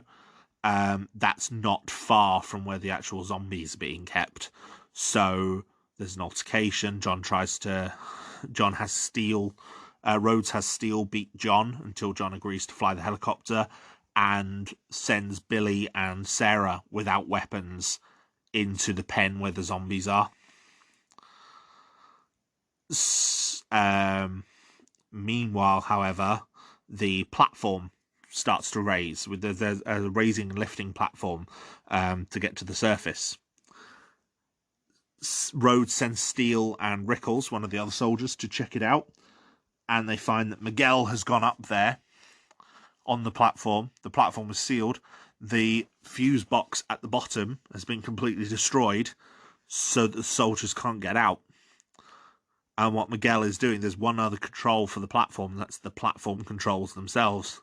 Miguel is up on the platform, takes the chain off the fence, lets the zombies in, waits until they're all on the platform trying to eat him, and then triggers the platform so that all the zombies come into the base. So yeah. At the same time as that happened, John manages to overpower Rhodes once Steele has gone. Overpowers Rhodes and the other soldier because there's only 4 of them left now. Disarms them and then opens the zombie pen and runs after Sarah and Billy. So as a result, more zombies are able to come in from that end. Rhodes manages to escape, leaves his other soldier to die, kind of locks the door on him, heads up to... No, sorry, he doesn't. He heads up to the platform, learns what's happened, and then all of a sudden the platform starts to descend. Now, where the lifting platform is, they take, like, golf buggies to get there. Rhodes immediately runs to the golf buggy and jumps on it and leaves the others. Leaves Steele and Rickles and the others. And again, the betrayal that Steele feels is very palpable. You hear him yelling after Rhodes. They sort of end up back in the silo. Rhodes locks the doors. He heads to the armory, sort of leaves them all trapped. Gradually, the other soldiers are killed off, and we see them just torn to shreds. Like these, Fisher's killed as well. By this point, I should have said Rhodes sort of threatens to shoot him if John doesn't agree, and John says no, you won't. To which point Rhodes shoots him anyway. So yeah, all of these zombies are descending through, and they literally rip people apart in this. The effects are gruesome. Like one of the soldiers, when he is torn apart, the zombie has like his fingers in the man's eyes through a puppet, and then that pulls his head off. And the head is a very realistic puppet that's like moving and still trying to scream. It's brilliantly done. The effects are so glorious. Tremendous splatter work. Tom Savini obviously was overseeing the effects on this as well. I think this was the first of the Dead films that Greg Nicotero worked on. Now, Greg Nicotero I've spoken of already in this episode.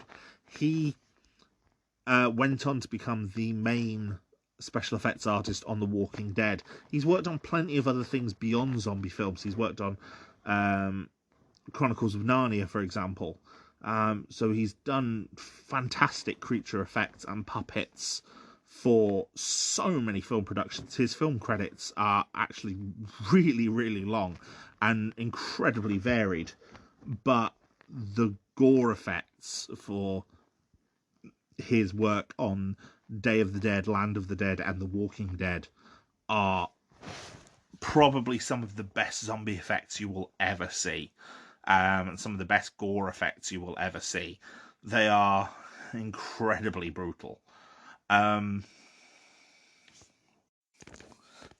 Eventually, Rhodes encounters Bub, who has by this point slipped his chain, and goes to find Logan and sort of points the chain out to him. But Logan was obviously dead in the freezer. and that distraughts Bub. The way Bub acts when he realizes that Logan is dead is, it's actually quite heartbreaking. So what Bub does instead is he picks up one of Sarah's discarded guns and sort of wanders through the base. He sees Steel, shoots at him. Steel manages to escape and is about to kill Bub, but then he gets attacked by other zombies. Steel is the only one of the soldiers who we see execute himself. Like, he puts the pistol in his mouth and pulls the trigger before he is ripped apart, but he's already bitten by that point.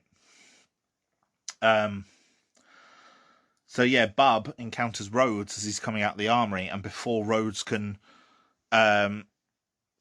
load his weapons, Bub opens fire on him.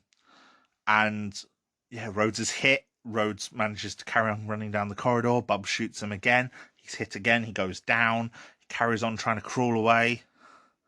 You know, he opens the door and there's zombies inside it. He turns and goes to run, and Bub at the end of the corridor shoots him bang in the stomach.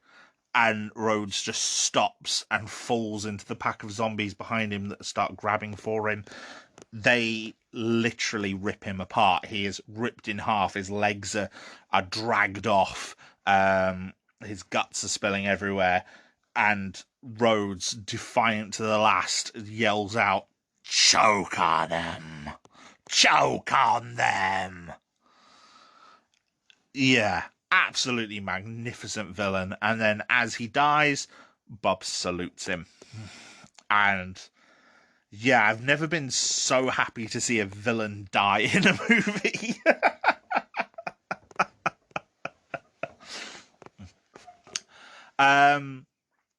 And then the final scene of the film reveals that Sarah, Billy, and John, who met up in the silo and managed to escape through one of the missile hatches onto the surface to the helicopter, did actually escape.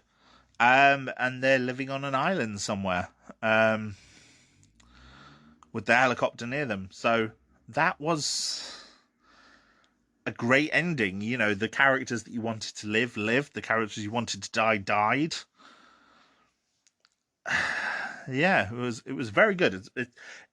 Day of the Dead, I think, has always been my favourite one of the series. When it launched, it was a critical and commercial failure.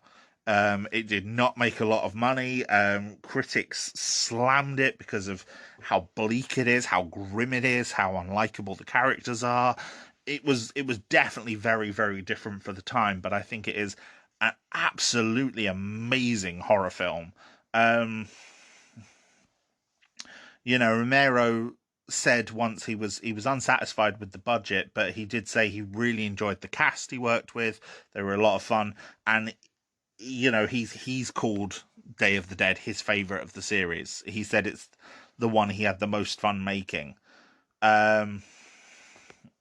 And, you know, the cast is absolutely brilliant. Terry Alexander, who plays John, like I said, he's got a brilliant performance. He gives some of the best lines. Joseph Pilato and Sherman Howard as Rhodes and Bub are also absolutely fantastic. Richard Liberty as Dr. Logan gets, you know, his line delivery is brilliant, very manic. But also with a lot of information, a lot of confidence in himself, which I think was great. And, you know, some of the scenes between him and Bub are so tender almost. Sarah's probably the best female lead in the entire series. You can clearly see how the same approach that he took with Sarah, how that then influenced his rewrite of Barbara for the Night of the Living Dead remake, which was only 5 years after this. You know, Sarah is one of the most capable characters in the film. She's not, you know, she's not really scared or easily flappable or anything like that. Obviously, she's a scientist, so she's used to the gore. That doesn't really bother her. The moment Miguel is bitten, she immediately takes charge. She shows a clear defiance against Rhodes and his tyranny. Yeah, and she even says, John warns her at one point in the film that, after Rhodes has basically threatened to have, because she's in a relationship with Miguel, to basically threaten that, Miguel can't have her anymore and maybe the others should have a go, sort of implying rape. And John warns her, be careful of yourself. She's like, I can handle myself fine.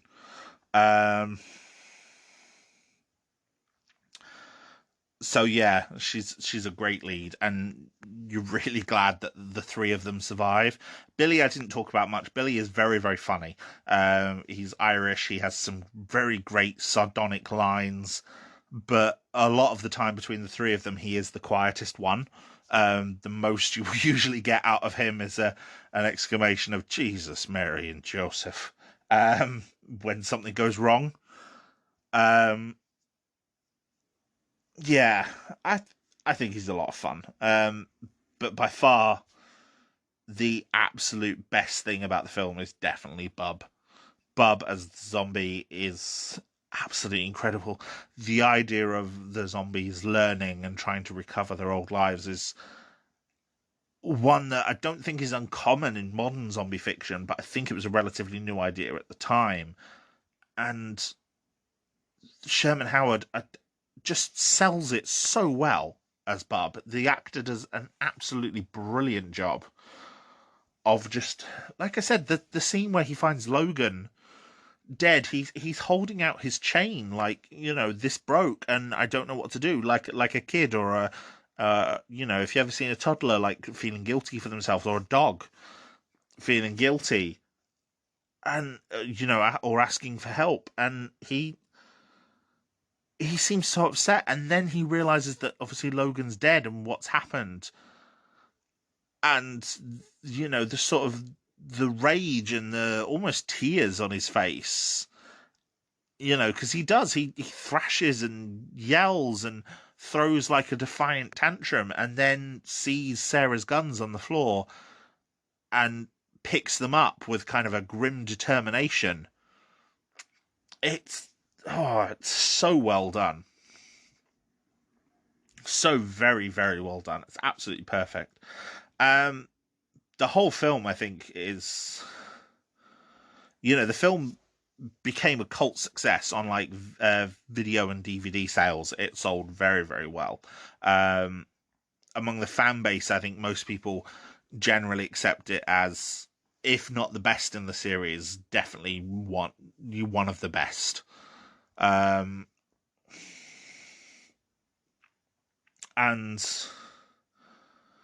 it shows that there was a lot of good work in it. Some of the work that the makeup team did is phenomenal. They looked up a lot of war photography and autopsy stuff. Some of that I do think was unnecessary, but it does give everything a very strong sense of realism. There's a debate, especially in the game industry, about sort of the macabre photos that people are being sort of forced to look at to model the work. Like, for example, in the video game industry, on things like The Last of Us and Mortal Kombat, people being given horrific photos to look at of like accidents and autopsies, and and these are people who are not into medical science or in a field where they would usually see that stuff, and some of those images can be horrific for people to see. There's a report I saw once that said, the news is one of the most violent things we can ever watch, because the news will show you, a burnt body lying on the floor after a bombing, in a way that you won't see in a film. And, it's different because it's real. A film you have a sense of detachment from. And yeah, I can't speak as to how necessary or unnecessary that is. I don't think, from how people have spoken about it, they speak about it as if there isn't much trauma or bad blood there, and to the extent there is in, for example, the modern game industry. but I'm still not sure it's necessary, although at the same time, the effects are fantastically brilliant and brutal and grotesque, and it definitely shows. I don't know. Day of the Dead was distributed by Anchor Bay rather than United Film.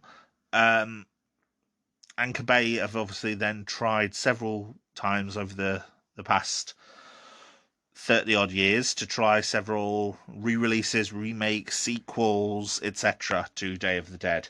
The first was Day of the Dead Contagion, which was only released a few years afterwards. Critical failure, lost on release. Absolutely slated. Apparently it's not very good at all. There was also a more big budget remake in 2008. Starred Ving Rhames in his second Romero remake, because he also plays a character in the Zack Snyder Dawn of the Dead,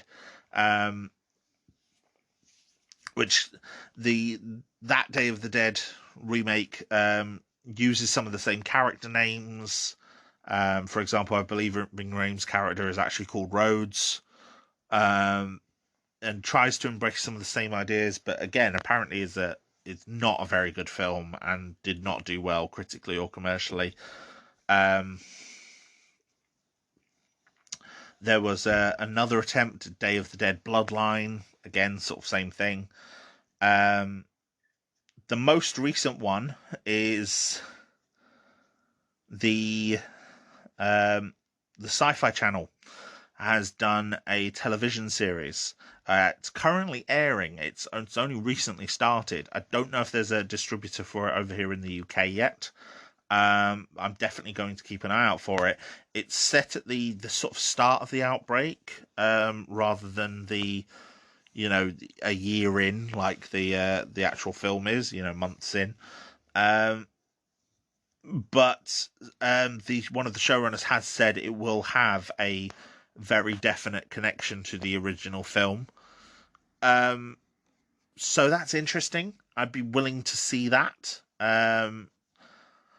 We'll see how accurate it is with the whole idea of the Romero zombies, the unburied dead. But because this film doesn't have Logan raised from the dead. Chances are he would have eventually. He wasn't shot in the head. Fisher was, but Logan wasn't. And we don't see him raised from the dead. And the theory could be that because his body was in a freezer. That's a theory that I have seen online. Rather than a rules change. Everyone else we see raised from the dead was bitten. But like, for example, in the case of Miguel, he's bitten but then has his arm cut off and survives it. So there was also some discussion in the fan base about how the zombies are now able to rip people apart. My personal theory on it is that Logan makes a point in the movie that the zombies now outnumber humans 400,000 to 1 by his calculations. So my speculation is they're just not finding as much food.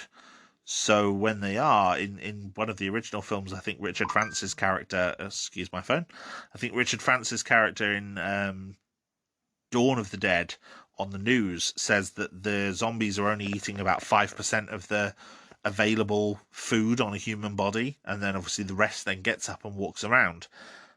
Perhaps with less food and more zombies, now they are just eating most of the corpse. So the zombies are being ripped apart unless they're able to, fight them off. So, yeah. Either way, I think Day of the Dead is very, very much worth your time. I definitely recommend it to anyone. It's probably my favorite of the series. But it is dark, it is grotesque, it is gory, there is a lot of splatter. But if you can get around that, for anyone who has a weak stomach, you will find underneath a very, very tense and dark and claustrophobic zombie thriller with some amazing lines and some brilliant scenes. So for a while after Day of the Dead, it seemed like, especially once the Night of the Living Dead film had been, the remake had been filmed, it seemed like Romero was kind of done with zombies. Um, he carried on making films. He made some other films in the 90s. He made Monkey Shines. He did an adaptation of the Stephen King novel The Dark Half, um, which was generally quite well received from what I've seen. Um, and he gradually worked on some other projects, eventually doing Bruiser in 2000. But it seemed like he was done with zombies. In fact, he directed a live action commercial for Capcom Japan for Resident Evil 2, um, which was very good. It was only like 30 seconds of commercial, but it was done live action, featured Leon and Claire from the game, as well as zombies in a police station. And apparently Capcom did consider him making the movie adaptation for Resident Evil. But he quoted at the time and said, I don't want to make another film with zombies in it, and I couldn't make a movie based on something that ain't mine. Um, Although a few years later he did change his mind, and there is actually a script for Resident Evil by George Romero out available online. Again, I've read it. It's pretty good. I don't think it would have been made. There's a lot of characters in it, and it juggles a lot of plots. But it's mainly a relatively straight adaptation of the first game in the series. Whether that could be better than what we did end up getting in 2002, I'm not sure. It definitely would have been a better start than what the Resident Evil series became, but I do think that first movie is a pretty solid adaptation of, while using original characters, a pretty solid adaptation of the the the sort of the themes and setting of Resident Evil. So, but Romero did some short films, some commercials, some directorial work. His biggest release at the time was 2000's Bruiser. He was living in Toronto at the time, so he filmed it up there. Bruiser's a horror film about a man whose face becomes like a blank mask. It's different. It's not got so much of the quick cuts and quick editing that Romero was sort of famous for. There's a lot of very longer takes in it, which is very different. But in the early 2000s, zombie films sort of saw a mainstream revival. And zombies sort of came to the mainstream in a way that they never really had before. Sort of started in 2002 with the simultaneous release and success of both the first Resident Evil film and 28 Days Later, which introduced the fast, infected style zombies of that film. And so Universal put into production a remake of Dawn of the Dead, which I've already spoken about, the Zack Snyder remake. There was also the comedy film Shaun of the Dead, and several others in 2004.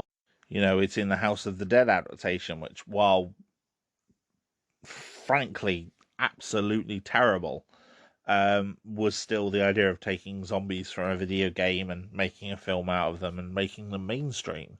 And Resident Evil got its first sequel in 2004 as well, which did, as well. I think it even did slightly better than the first films, proving that there was a market for zombies. Romero had no involvement with the Dawn of the Dead remake, but its success and the growing success and popularity of the genre of zombies led to Universal approaching him about doing a new Dead movie. And he agreed. And, the film that went into production was Land of the Dead. Land of the Dead is a very, very different beast to the previous films. It's a much higher budget. It uses a lot of CGI, which was obviously a new technology at the time. Romero said he was very happy with the CGI and the sort of effects that could be done with it. It didn't feature longtime collaborator Tom Savini, but it did feature Greg Nicotero on the makeup effects. The zombie makeup is generally brilliant. It's not set at sort of the start of the outbreak, as a lot of other zombie films at the time. It did a similar sort of approach to Day of the Dead, starting several years after the zombies have clearly become a thing. And one of the most famous things was it featured a recognizable cast. Um, Romero's tended to work with character actors, and the actors in this, they are character actors. It's people like Dennis Hopper and John Leguizamo and Simon Baker. But there were more recognizable faces. People that we knew and you'd seen in other things, that you'd seen on television, that you'd seen in other films, and were more immediately recognizable. The movie opens with the black and white version of the old Universal logo, and then some black and white recaps of um, video footage of the zombies, radio footage, radio reports, news reports, etc., sort of explaining the zombies and outlining the rules of the Romero zombies, that they're the unburied dead, not just if you've been bitten. Like it actually says, if you've been bitten, you just die quicker. Um, and yeah, Romero apparently originally wanted to use footage from his previous films for this sequence, but they weren't able to due to numerous rights issues because of the original distributors. Um, and so this sequence was done by a company called Spin. It's a very good sequence. It sets you up immediately. I think it's actually phrased as saying several years ago, or some time ago, and then it cuts to today, and we see zombies wandering around a town, um, sort of living their lives. There's a band in the bandstand, all zombies with their instruments.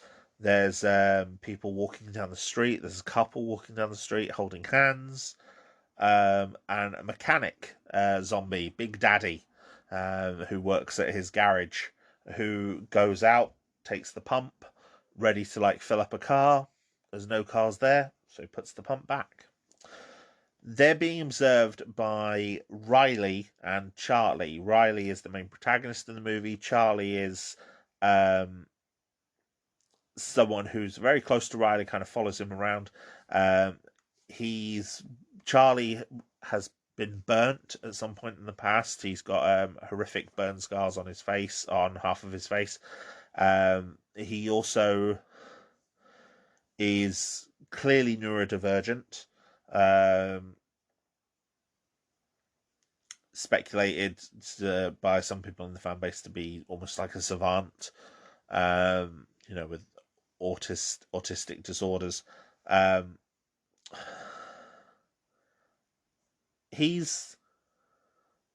Charlie's probably one of my favorite characters in the movie. He seems very unsure of himself, but he proves himself to be very, very capable and to have a really good wit in the film. But yeah, Riley notices, Big Daddy seems to notice them and sort of beckon other zombies about them, warn them. And Riley realizes that Big Daddy kind of knows that they're there. Now, we catch up with the group. It turns out Riley is the leader of this crew. Similar to the biker gang that we saw in Dawn of the Dead. A very, a crew with a lot of vehicles, a lot of bikes. Then they're about to conduct a raid on this town, basically. And at the center of their crew is a large vehicle, like an articulated truck, armored, with weapons on the side, known as Dead Reckoning. It's got mortars on the roof, etc.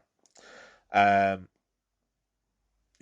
Reckoning fires fireworks into the sky, which distract the zombies, all of them except for Big Daddy, who tries to sort of lure them away.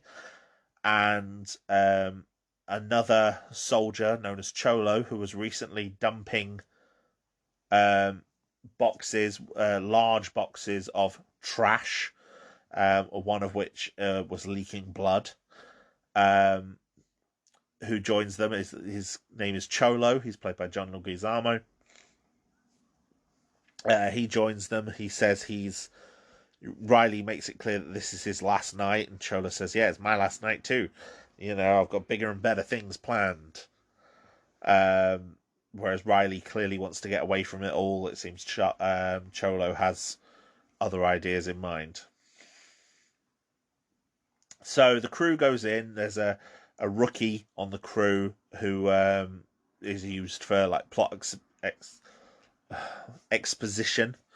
Sorry, I don't know what happened there. I think I forgot to put my teeth in. And he explains that the fireworks distract the zombies, which is why they go out at night, even though going out at day would be safer. So yeah, the zombies are distracted and the crew go in, they kill some of the zombies. Big Daddy reacts very angrily to this. He fights back, he tries to save other zombies by pushing them out the way of the bullets. When one zombie has his head cut off by gunfire, Big Daddy sort of puts him out of his misery by stamping on the head, and sort of roars at the sky in defiance after having to do it. It's very good stuff. Big Daddy is by an actor called Eugene Clark.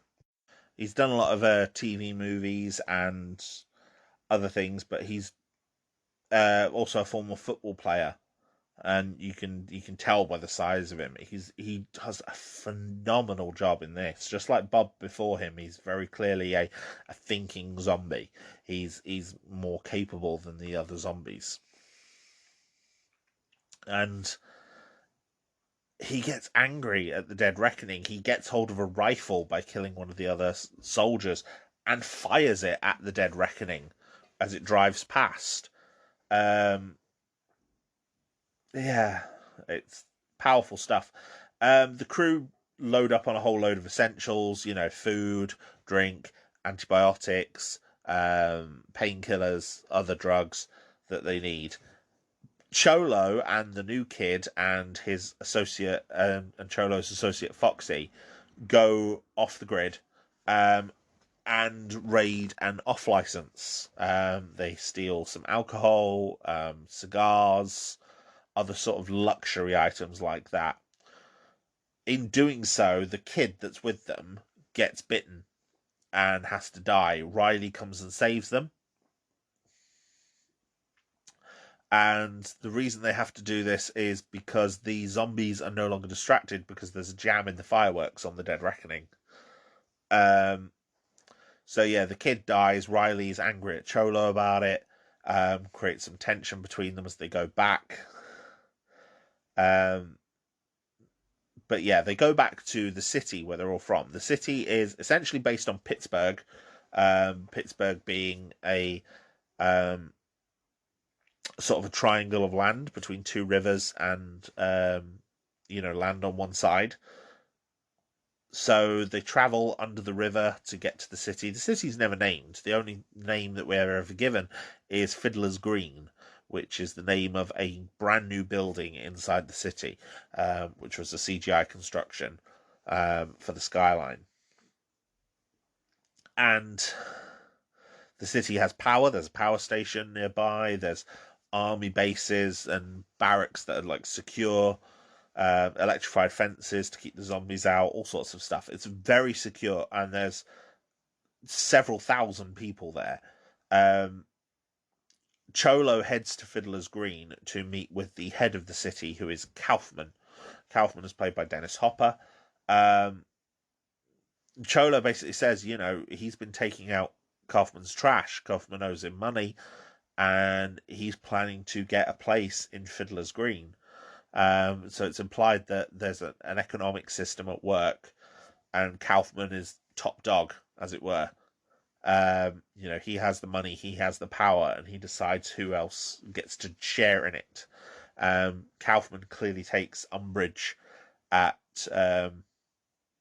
Cholo wanting to come there, sort of suggesting that Cholo isn't good enough. There's a very clear scene that does it. Cholo pours some champagne, and he pours it into like tumbler glasses, and Kaufman's like, "Should you really be doing that?" And he's like, "I can afford it, with the money you owe me." And then Kaufman refuses the tumbler that Cholo offers him, goes over and pours his own champagne into a flute,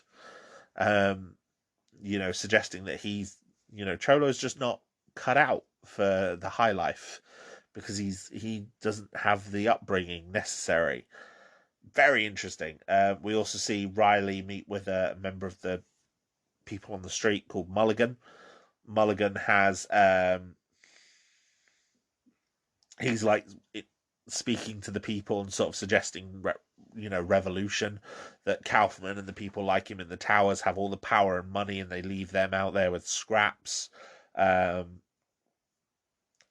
yeah, that seems clear. It's these people are out in the streets almost, despite some of the buildings around them.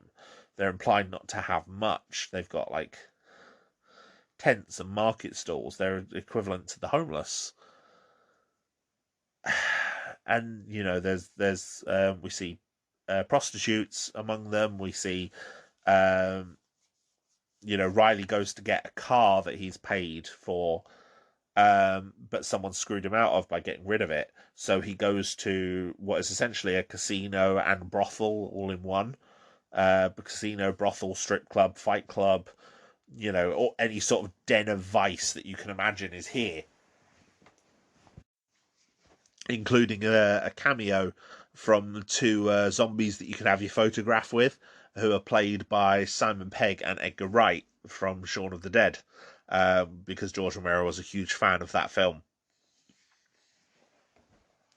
And offered them a cameo, and they said, "Yeah, we'll only do it if we get to be zombies." So they're made up by Greg Nicotero as zombies you can have your picture taken with. Riley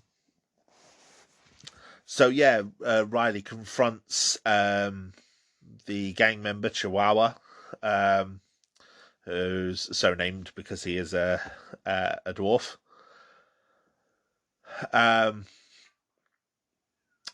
However, while they're there, a young woman is thrown into a cage with two zombies for people to bet on, and she's their entertainment. The zombies are essentially fighting to get her.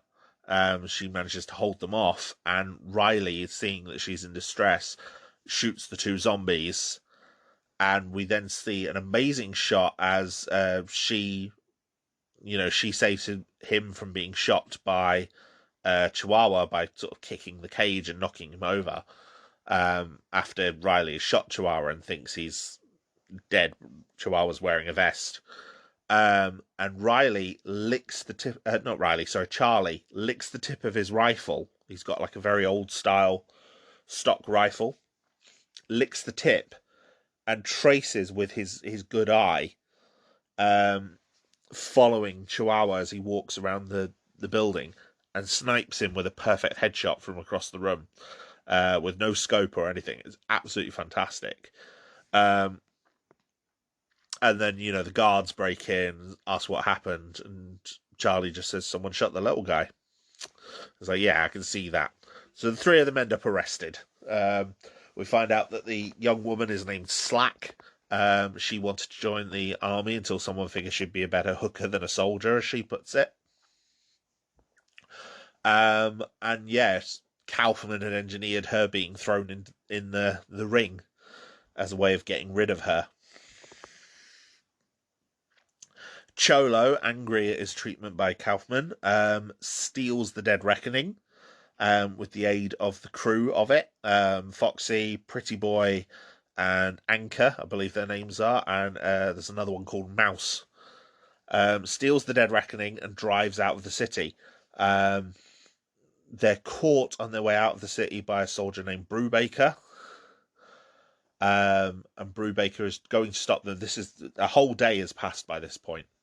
Brubaker goes to stop them, but as he's about to stop them, his men come under attack by Big Daddy and his zombies. Big Daddy has basically gotten a group of zombies and made his way to the city. So they're on a bit past the river where the army barracks are.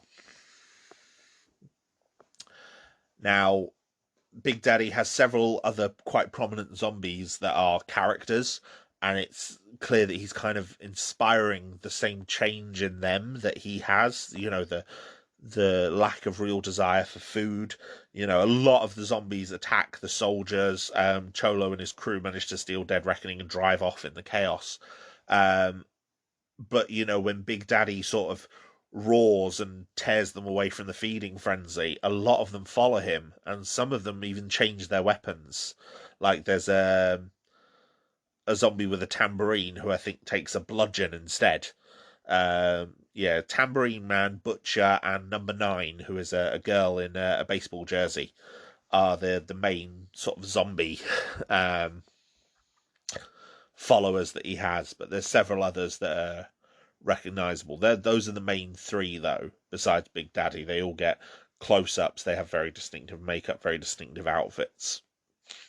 And, you know, are seen in kind of prominent roles among the Horde.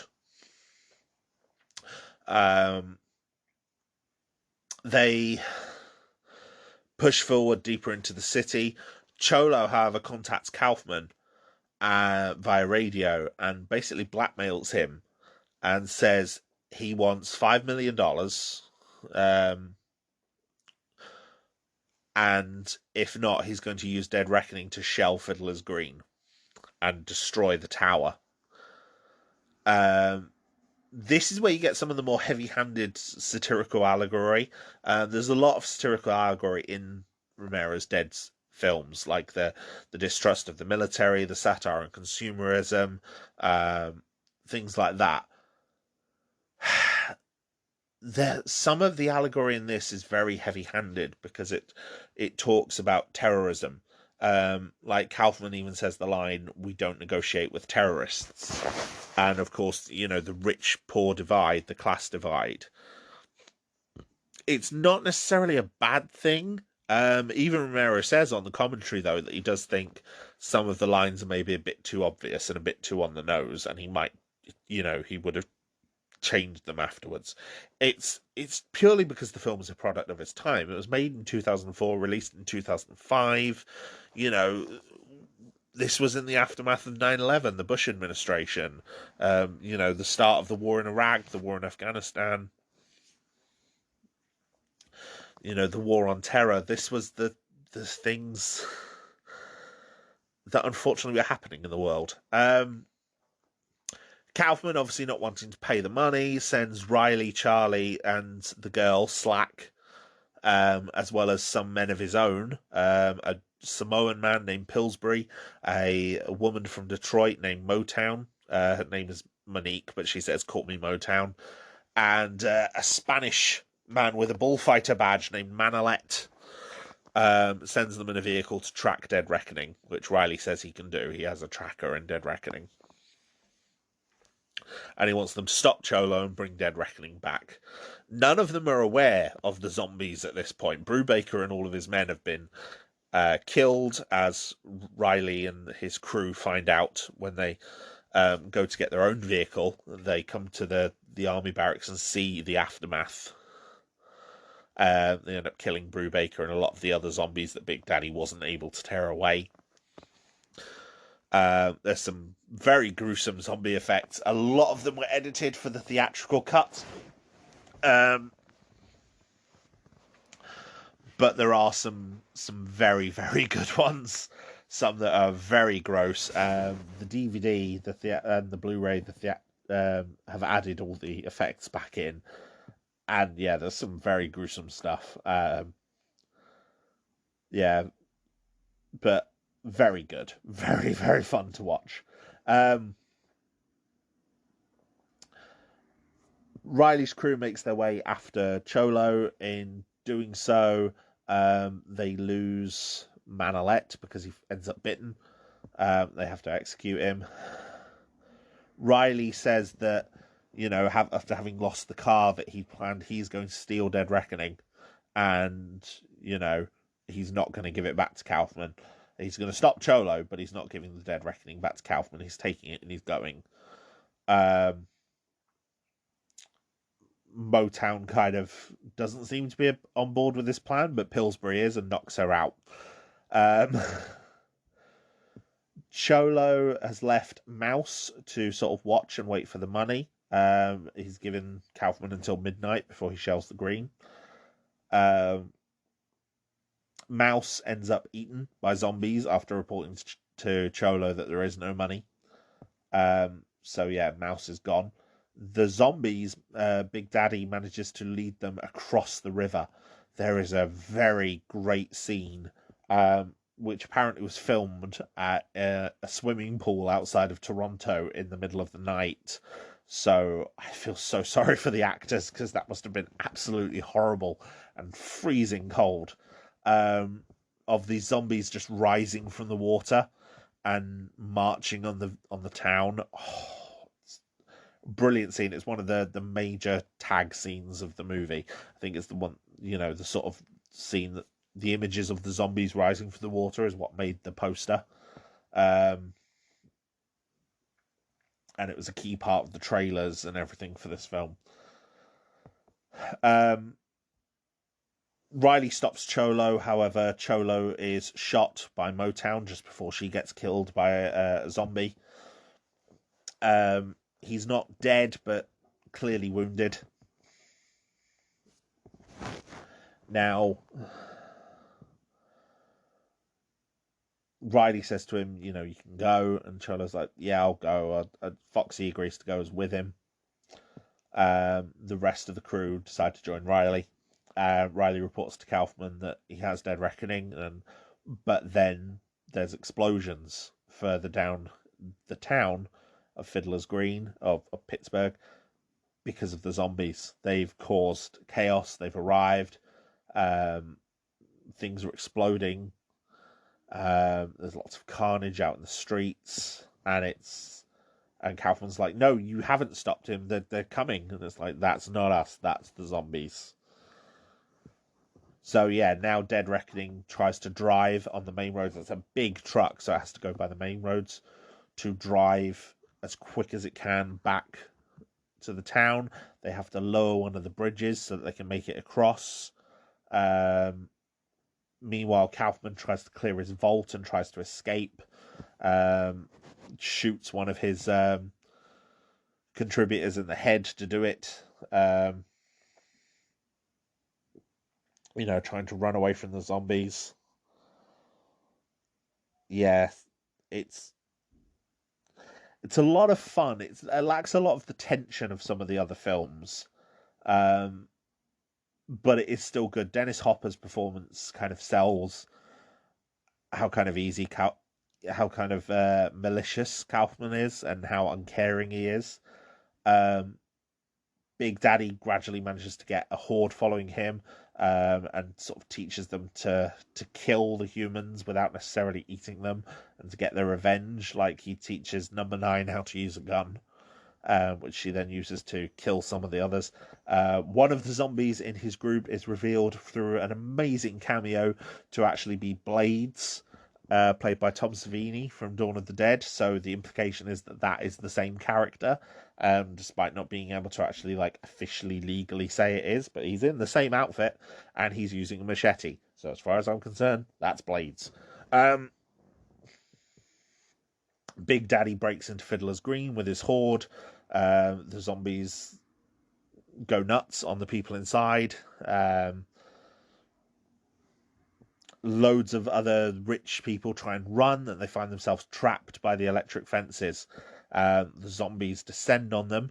Riley gets Pretty Boy to fire some of the fireworks up into the sky to distract the zombies as they get closer to the green.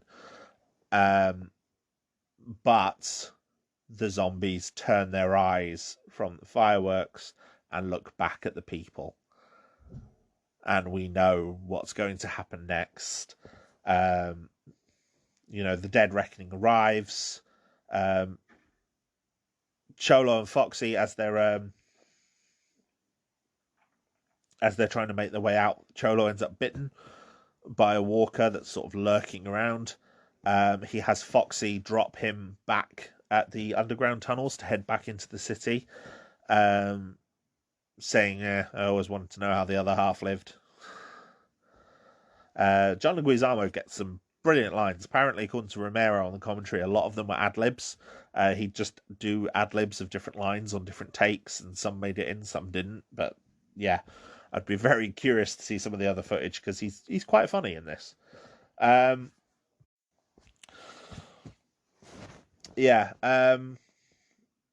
So Cholo walks into the city. Kaufman tries to escape Big Daddy. He finds a limo underneath Fiddler's Green where he's about to try and drive off. Big Daddy attacks. Kaufman's stuck inside, but his servant has run off with the keys. And Big Daddy smashes through the window with the fuel pump nozzle and just pours the fuel into the car and then wanders off. Kaufman gets out, manages to reload his gun, sees Cholo coming in, shoots him. Cholo's in shadow at this point, but he goes down, apparently killed, after being shot in the chest a couple of times. Kaufman gathers his money, tries to, see if he's got another set of keys for the vehicle, and then turns around to see that Cholo is actually dead. Now Cholo is a zombie, bites Kaufman, kills it, starts eating him on the roof of the car, just as Big Daddy throws a fire pot from a construction site that they'd overrun earlier down towards the car, and the car explodes. So yeah, that's the end of Kaufman. That's presumably the end of Cholo. Dead Reckoning arrives in the city, sees that the electric fences are still on, and all the people who were trapped by them have been eaten by the zombies. There's a massive feeding frenzy going on. They launch Dead Reckoning's rockets at the horde to wipe most of them out, and in doing so destroy the fences. And at that point, Mulligan and a load of the poorer members of the city arrive at the fences as well. And it's like, in destroying, the rich have been killed, but the poor people have survived. Mulligan and Riley sort of bid each other farewell and good luck and go on their separate ways. Just as the Dead Reckoning is about to depart with all the people inside, they look over to the bridge and see Big Daddy and his zombies, the zombies that didn't get stuck feeding, sort of wandering away. And there's a nice little look between Big Daddy and Riley. Riley through binoculars and Big Daddy looking towards Dead Reckoning. Sort of like a mark of mutual respect. And Riley says, they're just trying to make their own way in the world, same as us. And with that, Dead Reckoning drives off and heads north. Letting loose all of the now useless fireworks. It's not a bad film. I don't think it measures up to the other films in the series. The previous films in terms of the quality. But I have a blast every time I watch Land of the Dead. As you've got gathered from my story summary there is a lot going on.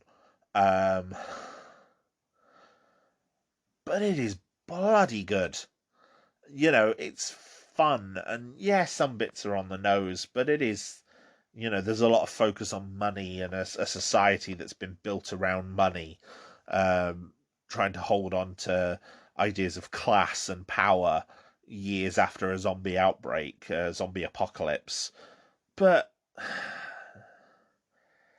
it's good. It's fun. Kaufman is a perfectly dislikable villain. Cholo is an antagonist, but a very sympathetic one. We can see that, this dude's been screwed over. We get why he wants revenge for it. He's been out there risking his life while at the same time taking out Kaufman's trash, which is very clearly implied to be, Cholo and Riley's friends, people that they respected and liked because, as we saw with Slack, Kaufman wanted to get rid of them. Slack is played by Asia Argento, who is the daughter of Dario Argento. So Romero has known her since she was a small child. She's brilliant in this. She's, eye candy, but also quite tough. Her original outfit when she first appears is a very eye candy outfit, but that's not the outfit she's in for the majority of the film. And there's a bit of a love story between her and Charlie, but it's very subtle.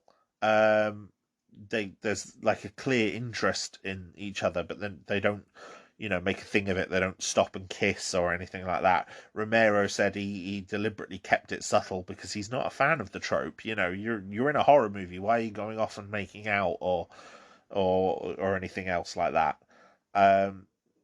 So he kept it subtle. He kept it as looks and, respect and, nice, compassion and caring between them.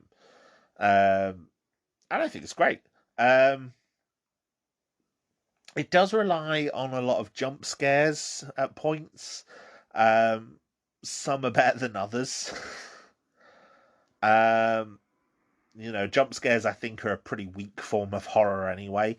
And with the zombie films, which are more focused on around kind of the existential dread of the zombies and the mounting terror that they cause as the horde grows, jump scares are especially cheap. There's more in the later films than there are in this one, but yeah, I'm not a fan of them. But there's worse things they could have done, I suppose. Lots of the characters survive in this as well. Foxy goes off on his own separate ways. Mulligan with several dozen other survivors, possibly 100 or so, all go their own way. The zombies go their own way. Riley and his crew in Dead Reckoning go their own way. So there's lots of potential for the stories to have all gone somewhere. None of them ever have. It'd be nice if they did.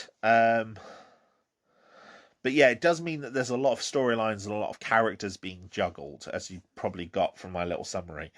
But you don't notice it when the film is in play, in a similar way to The Crazies before it. Everything adds to the narrative. In the same way that The Crazies was juggling the perspectives of Peckham, Ryder, the Washington officers, Dr. Watts, David, Judy, Clank, all the others. Land of the Dead has that same thing.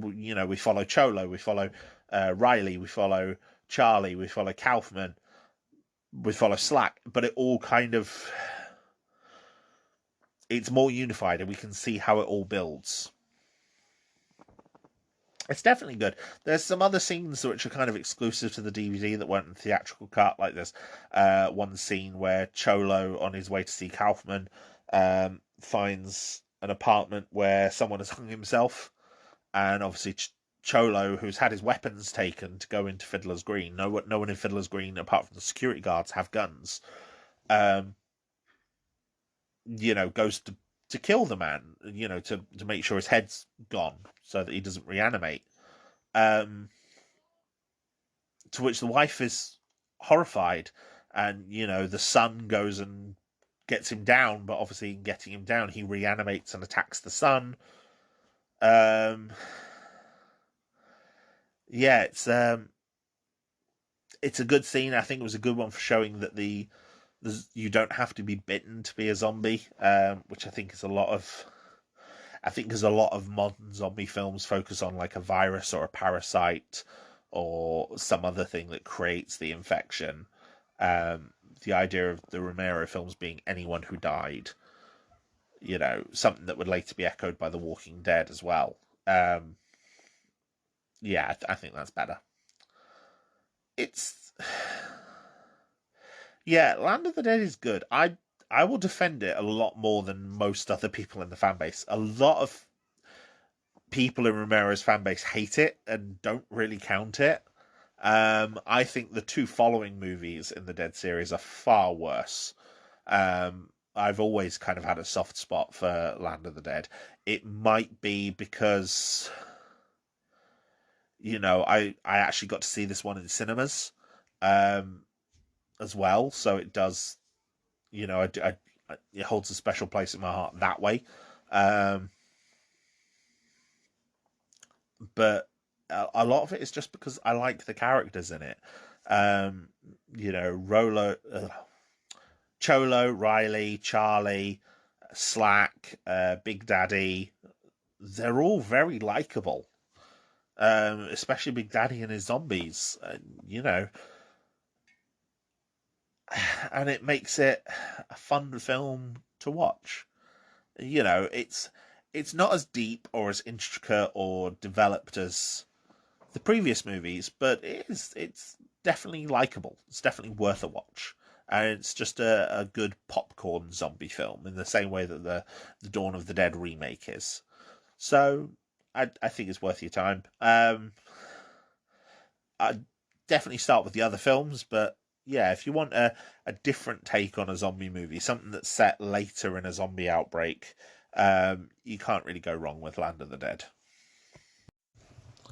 The last two of Romero's Dead films, I'm kind of going to talk about together. They're not as good critically or commercially, or even among the fan base. They're not as good as the previous ones. And they are Diary of the Dead, released in 2007, and its sequel, Survival of the Dead, released in 2009. They kind of reimagine the whole zombie apocalypse. Diary of the Dead is done in a found footage style. Some students who are making an amateur horror movie get caught up in the zombie apocalypse. And obviously keep filming. However, the movie is actually edited like an actual movie. It uses a cinematographer, it has a score, it has clear audio the entire time, it's got editing cuts.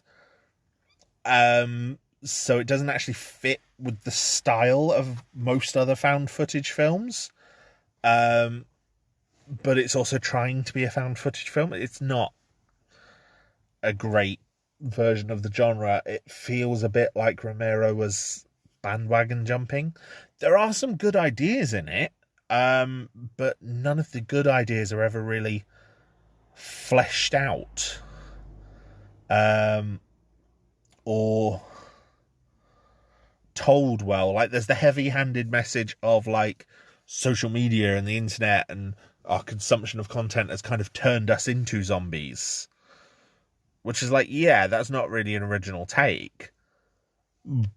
But at the same time, the film is being so heavy-handed with it, in comparison to previous films. Like, even some of the terrorism allusions in Land were heavy-handed, and Romero said in the commentary that he regretted them. This was a whole other level. I've not seen the commentary for Diary. I don't know if he regrets it, but yeah, it's definitely not one of the best. It has issues as well, like the society collapses way too quickly. Like, it's supposed to only be a few hours after, and yet already they go to the hospital and the hospital's empty. Like, there's no one there. The characters are all really rather unlikable as well. Like, usually in the Dead films, there's always at least one person you can root for. Even in Land of the Dead, you can like and find characters like Riley and Charlie quite endearing. There's no real characters like that except for maybe I think there's one side character who's quite cool in Diary of the Dead, who is he's a deaf Amish man named Samuel, who they find on a farm, and he talks via a chalkboard. He saves them by immediately like lobbing a stick of dynamite at a group of zombies. When he gets bitten, he impales himself through the head with a scythe to kill a zombie that's standing directly behind him. So he lasts for a few minutes of screen time and is very, very cool, but he doesn't last long at all. So yeah, you haven't really got anyone to root for in that one. Survival is the first direct sequel in the franchise. It features a character from Diary of the Dead, played by Alan Van Sprang, who also appeared in Land of the Dead as a soldier called Brubaker. He appears as a soldier in these two films called Sergeant Crockett, but he's also given the nickname Nicotine. So he's either Sarge or Nicotine among the fan base. And yeah, Nicotine, he sort of appears at one point in Diary with a group of his soldiers that he's with. They've all gone AWOL, and they rob them. They rob the main characters of like everything, all their food, their supplies, everything except for like their cameras and some of their weapons. And then we pick up with them in Survival, and Survival of the Dead went straight to DVD and was made with a really small budget. There's a lot of stuff that's done in CGI, but the CGI is not great quality. There was a lot of CGI in Land of the Dead, which, George Romero spoke openly about how much he enjoyed the CGI and how much you could add to it, and how much easier it made some things, but some of the things are done really poorly in this. Compositing is just done very badly. Yeah, Survival of the Dead takes on a very Western tone as well. It features a setting called Plum Island, based in Delaware, which features two Irish families, the Flynns and the Muldoons. And they have very different approaches on how to deal with the zombies. The Flynns want to eradicate them, but then can't bring themselves to kill Muldoon's zombie children. Muldoon wants to try and sort of hold the people until there's a cure, and maybe try and make them useful. Try and save them in a way. Like he's trying to get the zombies to eat food that isn't human. Now, the original Night of the Living Dead did feature some zombies eating bugs, but then after that, the zombies only ever seem to eat human flesh. So the idea of trying to get them to eat other things involves a bit of a retcon as well. But with Diary and Survival being sort of a reboot of the concept of the Dead. I mean, Romero's always taken the approach that none of the films are direct sequels to each other, and they all sort of follow the same event, but in a relevant timeline respective to their own film. So, like, for example, Land has very modern technology, as do Diary and Survival, in comparison to Night, Dawn, and Day, because they're set more modern. But yeah, overall the film is not great. There's some very inventive ways to kill the zombies, but a lot of them just come off as funny. There's plenty of moments in it of humor, which, I mean, humor's been a big part of the series as well. Go back to Dawn of the Dead with the pie fight.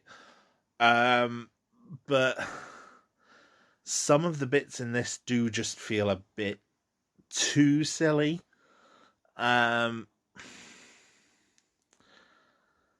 Like there's a bit where a grenade blows off the front of a building and 3 men are still alive behind the blasted wall with just soot in their faces. And then one of them says in an Irish accent, "Jesus Christ, what the fuck was that?" And it's like, that's Looney Tunes style comedy, which seems out of place in a zombie film. um, you know. However, I can appreciate that it does follow a theme that has been very common throughout the series, survival especially, which is that a theme of tribalism, a theme of sort of being stuck in the past with old divides and an us versus them approach between the human characters. Flynn and Muldoon can't get over their family rivalries and their different views on how to do things. And it leads to their demise, it leads to their downfall. And that's something that's been a part of the series ever since Ben and Cooper in Night of the Living Dead, right through to, the divisions between the mall gang and the bikers. The bikers invade because Stephen and Peter and Fran aren't willing to share. And then Stephen opens fire at the bikers when they're ransacking the mall because he sees it as theirs. The divides in Day of the Dead between Rhodes and Sarah and John. The divides between the civilian group and the soldiers. The divides between, even in Land of the Dead, the divides between Kaufman and Cholo, or even Cholo's way of doing things versus Riley's way of doing things.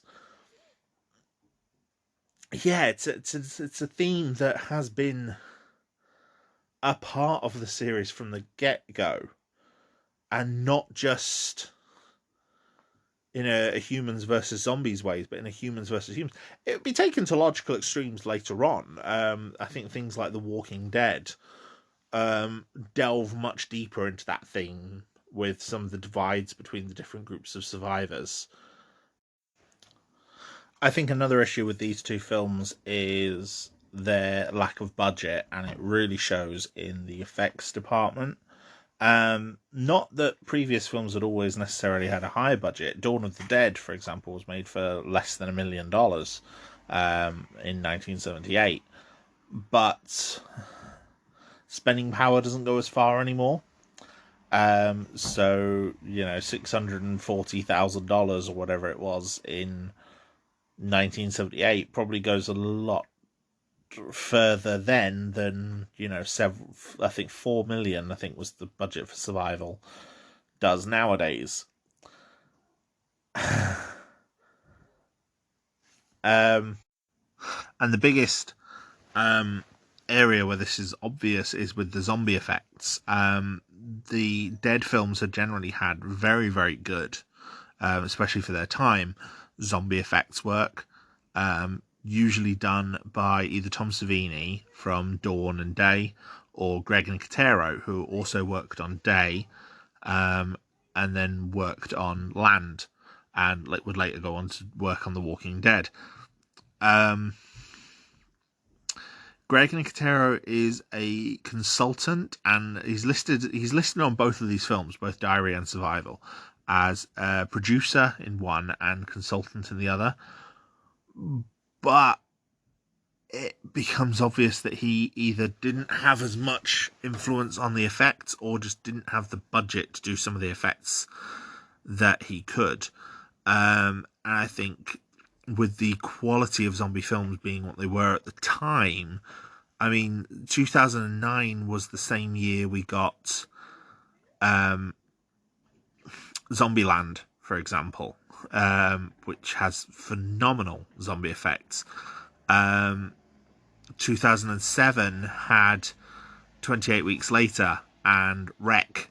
Wreck being a foreign film, short for record,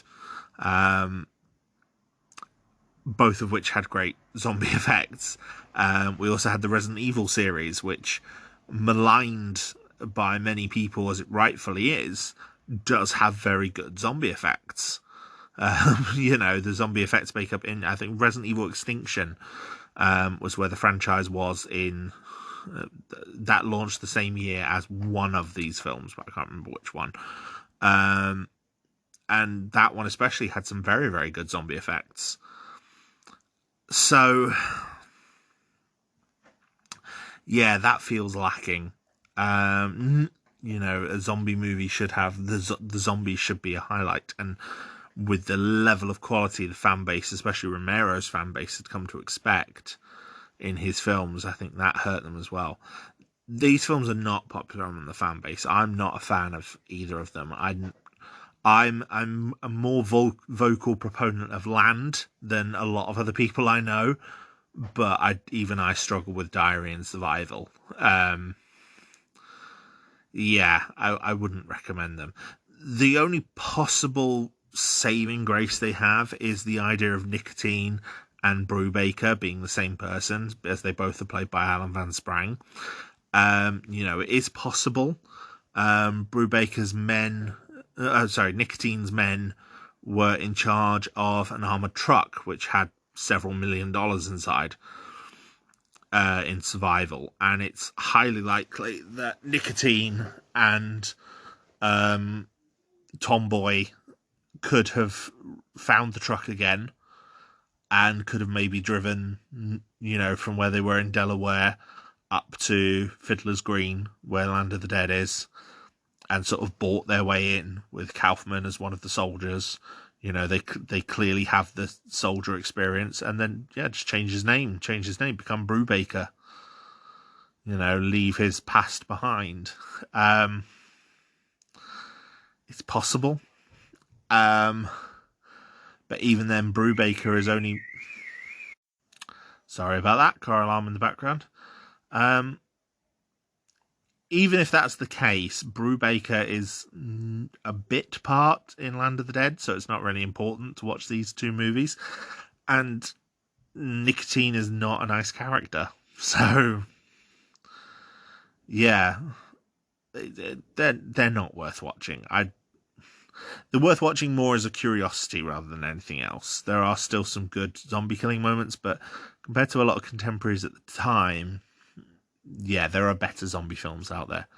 And it's a shame that Romero's zombie series ends on these two kind of dull notes. But I wonder if it's a similar sort of thing to the superhero trend. Every so often with the superhero films, and it was especially prominent sort of the mid-2000s, there was a waning quality of superhero movies. And then that waning quality led to something better. What I'm thinking of specifically is sort of in the era, sort of like 2007. 2006, 2007 saw the release of X-Men 3, Spider-Man 3. I think it was a bit later, 2009, we saw X-Men Origins. But just some poorly received films. Ghost Rider was around this period as well. And then off the back of that, we got the Christopher Nolan, Christian Bale, Dark Knight, Batman series, which I have my issues with the third one, but the first two are generally really good. And the MCU began. And so we have a higher quality of superhero films. With these zombie films, there seems to be a similar thing. Romero's last two films, Diary and Survival, were not great, and there was a lot of zombie dross that was kind of coming out at the same time that wasn't necessarily great. But 2010 was when The Walking Dead started. And The Walking Dead is, it's not always great, but it's very good zombie fiction. And it has great zombie effects every time we see them. And we've had other better zombie films since. Films like Train to Busan. And even more zombie films and games and books and comics than probably we've ever had before. And all of that. I mean, I've recently just been playing Back for Blood, which launched on Xbox this week. It's launched on other things as well, but it's free on Xbox Game Pass, which is why I've been playing it. And that's brilliant, you know. So we've had, and none of that modern zombie fiction would be possible without Romero and his legacy, without Night of the Living Dead. Apologies again for the car alarm. So yeah, hopefully, you know, the zombies continue. You know, zombie fiction continues for a while. It doesn't seem to be going away, and it's been popular ever since the 60s in fits and starts. You know, Walking Dead is coming to an end, but there's plenty of other potential stories out there. As for the future, as I said before, George Romero unfortunately passed in 2017 after a battle with lung cancer. But he'd written several scripts before he died. I think someone said apparently there's like 4 or 5 scripts that he has written that are undeveloped, including, you know, things like the original Day of the Dead script, that all feature zombies. So the series looks like it will continue, and it will survive him. Currently in development are Night of the Living Dead 2, which is going to feature the original actors for Sarah, John, and Billy from Day of the Dead. So it's going to follow up on them on their little island, as well as other characters. There's also Road of the Dead, which is being directed and co-written by Matt Berman. Matt Berman was the second unit director on Land of the Dead. So he's directing Road of the Dead. Road of the Dead, I think, originally was put into development as a sequel for Survival. So that one's been in development for a while, but I think has been sort of fast-tracked since Romero's death. And Twilight of the Dead, which is apparently Romero's last script he was working on. He was co-writing it with Paolo Zalati, and it's been pitched as an ending to the zombie series, which is now being developed by his widow, Suzanne Romero. And personally, I'm excited for all of them. I'm especially excited for Twilight of the Dead, and especially the sequel to Dawn, Night of the Living Dead 2. I don't know if Night of the Living Dead 2 or Twilight definitely doesn't have a director yet, and I don't think Night 2 does either. But, you know, these films are obviously pretty far in development, so things are happening, and it would be interesting to see where these films stack up. I'm especially hoping that Night 2 and Twilight I can one day hold up with the first 4 films as, you know, this amazing franchise. But, you know, I'm hoping none of them go the way of Diary and Survival. But we'll see. Either way, I'm looking forward to what they have to offer. There's also a comic book written by George Romero's son, simply called Rise. Rise is an official... Well, he created it as an official prequel to Night of the Living Dead. I've not read it. I haven't been able to track it down, unfortunately. But from what I have read, it was quite positively reviewed, so I'm excited to read it when I get a hold of it. So yeah, hopefully, you know, this series will continue and will go to some good places, and we'll see some returning characters. And there's plenty of other characters I'd like to return. I mean, Sarah, John, and Billy are, knowing that they're going to be coming back is great. And I think Sarah and John would be two of the characters I definitely want to see come back again. I'm looking for. I hope, like, in a perfect world, if I could bring back any characters who have survived previous movies, I'd like to see Big Daddy Zombies again. Big Daddy Number 9, the Butcher, the Tambourine Man, his little group of zombies I thought were amazing. Seeing Riley's group from the Dead Reckoning come back might be good as well. There was Riley, Pillsbury, Charlie, Slack, Pretty Boy, Anchor. I think that was it on the Dead Reckoning when we last saw it. So yeah, it might be nice to see them again. And then finally, Mulligan's group of civilians, quite a large group that survived Land of the Dead. Might be interesting to see them again as well. I don't think we'd see all of them, but yeah. I think if I had to pick from characters that we don't know are coming back, I'd even like to see Peter and Fran again from Dawn.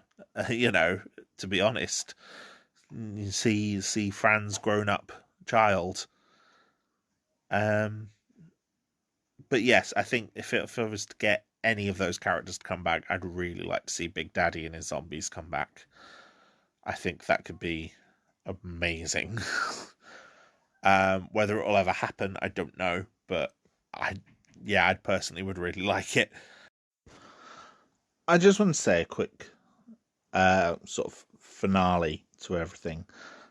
I think as good as Romero's Dead series are, I think the legacy of them, the idea of the creation of the modern zombie, I think that's where their actual legacy lies, not just in the films themselves, but the idea is that I don't think any modern zombie fiction would really exist without something like Night of the Living Dead, without the zombie, the undead flesh-eating ghoul that Russo and Romero created there. And zombie fiction, the idea of zombies in fiction, they're in so much stuff. They're the nameless hordes that you can fight in video game after video game because, you can kill them with impunity. There's comic series, several of which were created by Romero himself. There was a series called Empire of the Dead, which features zombies and vampires done for Marvel. There was which is apparently has had a TV adaptation in the works for a while. There was a series he did for DC called Toe Tags, which featured an intelligent zombie trying to make sense of his life, in the same way as Bub and Big Daddy. And that's as well as things like The Walking Dead, which is obviously a very clear successor to the Dead series, as it follows the same sort of zombie rules, essentially. And as far as I'm aware, none of The Walking Dead episodes or comics have ever taken place around Pittsburgh. So it could quite possibly be within the same world as those films. So yeah, I think the idea of the modern zombie is great. I think it's up there as one of the classic horror movie monsters. Zombie fiction as a subgenre on its own. Like I said, it's one of my favorite genres of horror. I find zombies fascinating and terrifying, just due to you know, the terrifying nature of the volume of them, but also I think they have potential. Like I said, you can kill them with impunity. Um, Diary and Survival of the Dead, as rubbish as they are, one of the redeeming things they have is they took a page out of the book of Zombieland and tried to have entertaining zombie kills, and some of them are. They're very entertaining, very funny. Zombieland itself being an idea of a zombie comedy, um, or some of the other things that we've had. And it's good to see. I think the zombie genre is a very good one. There's a lot of overlap with science fiction and fantasy. You can have zombies in either of those scenarios. Warhammer has zombies, Star Wars has zombies. Um, there's you know similar ideas to zombies in things like Lord of the Rings with the Army of the Dead. It's like, yes, they're kind of ghosts, but they're also sort of zombies, at least in the way they're presented. So, you know, and I think the idea, especially of a thinking zombie, while not unique to Romero, was definitely inspired and developed by the legacy of his films. So, and that seems to be something that sort of spun into its own directions. Like I said, the film Warm Bodies, um, which is being advertised to me by my Roku in the background. That's one that's predicated on zombies kind of thinking and remembering their old life, and is actually quite a good film. Um, for a young adult take on a zombie story. So, yeah, I I think Romero has a legacy beyond the films themselves in the fact that he helped create zombies, and I think zombies are a great addition to horror canon, to science fiction canon. So yeah, I think he deserves to be placed among horror legends, horror royalty, in the same way as people like Stephen King or Bram Stoker, for his contributions. And yeah, thank you, Romero, for creating something that has given me tons of joy in films, video games, novels, comic books, miniature gaming. You know, thank you for creating zombies. I don't have any more to say.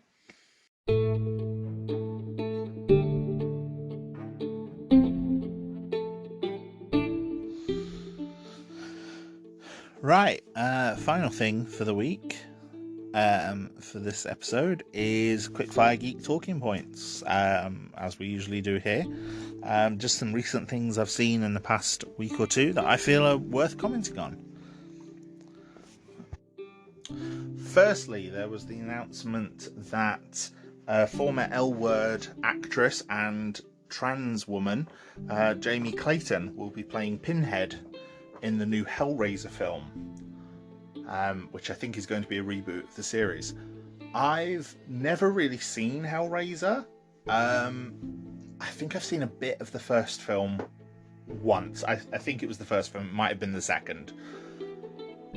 So I have very little connection to the character. However, obviously this announcement blew a lot of right-wing and conservative people, sent them into meltdown, simply because it's a woman playing Pinhead, and then it's not even a woman, it's a trans woman. Oh no, think of the children. Horror films are designed for adults, for starters. Pinhead, as far as I understand, is like some sort of eldritch abomination. So does a character like Pinhead really conform to, standard gender identity anyway? And at the end of the day, as I say with most things, if the actor's good enough, just get the actor for the role.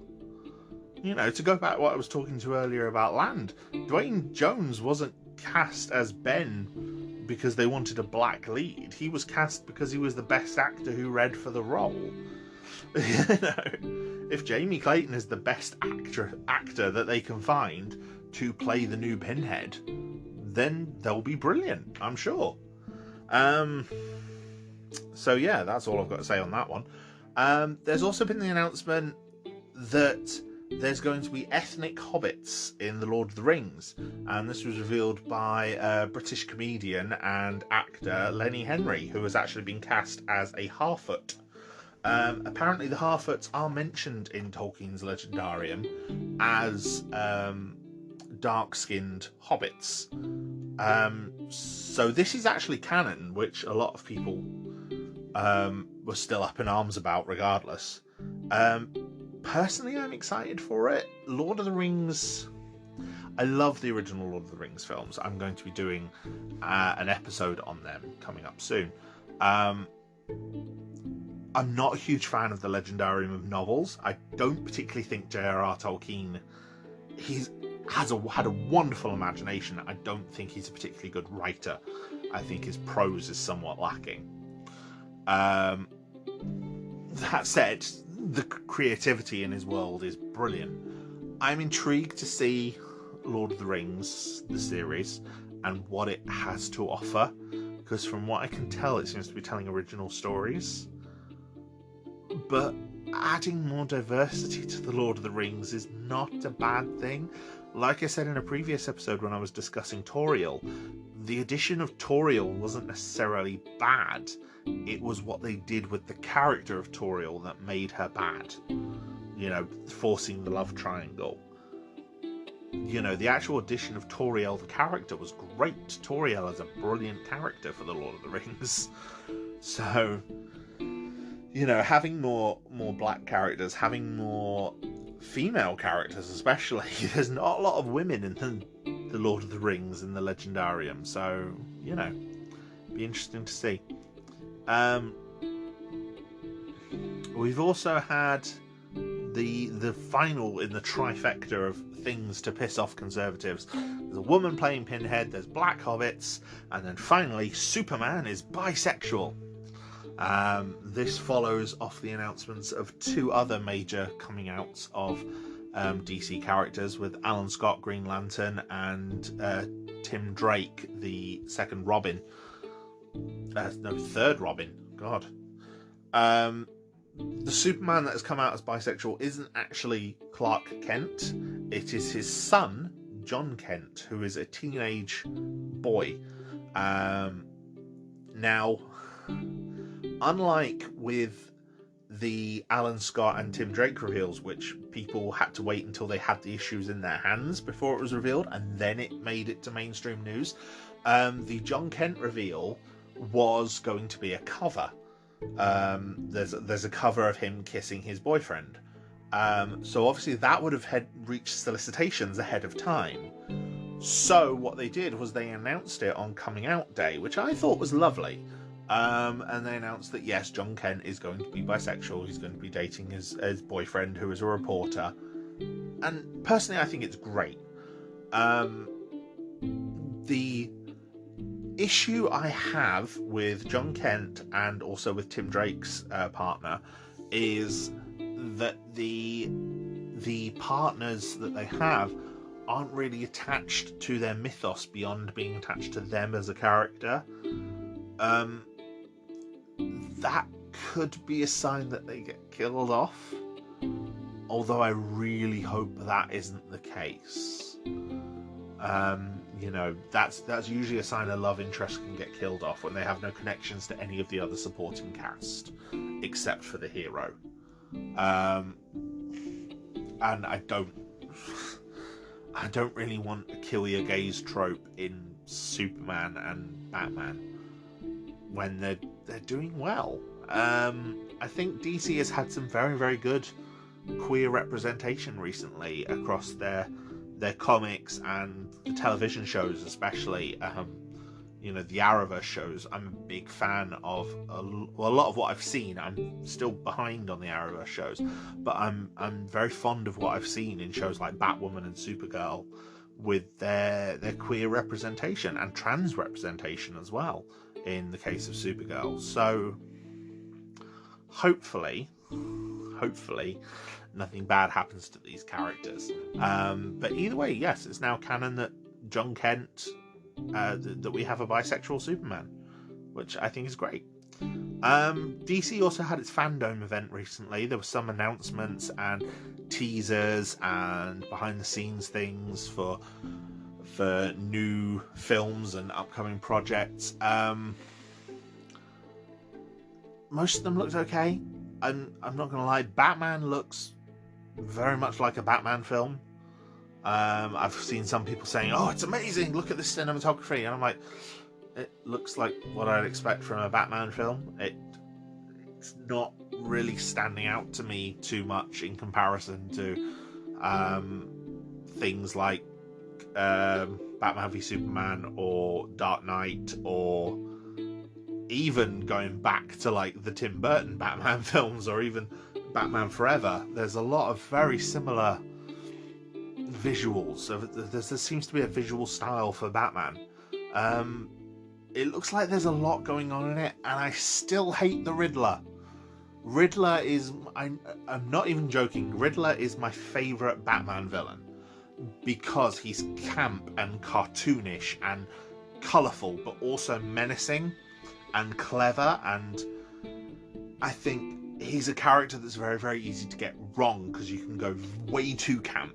Like Frank Gorshin in the 60s series was way too camp, but at the same time it was still fun, so I still enjoyed Riddler in that, but he wasn't menacing enough. But then none of the villains were really menacing in the 60s. But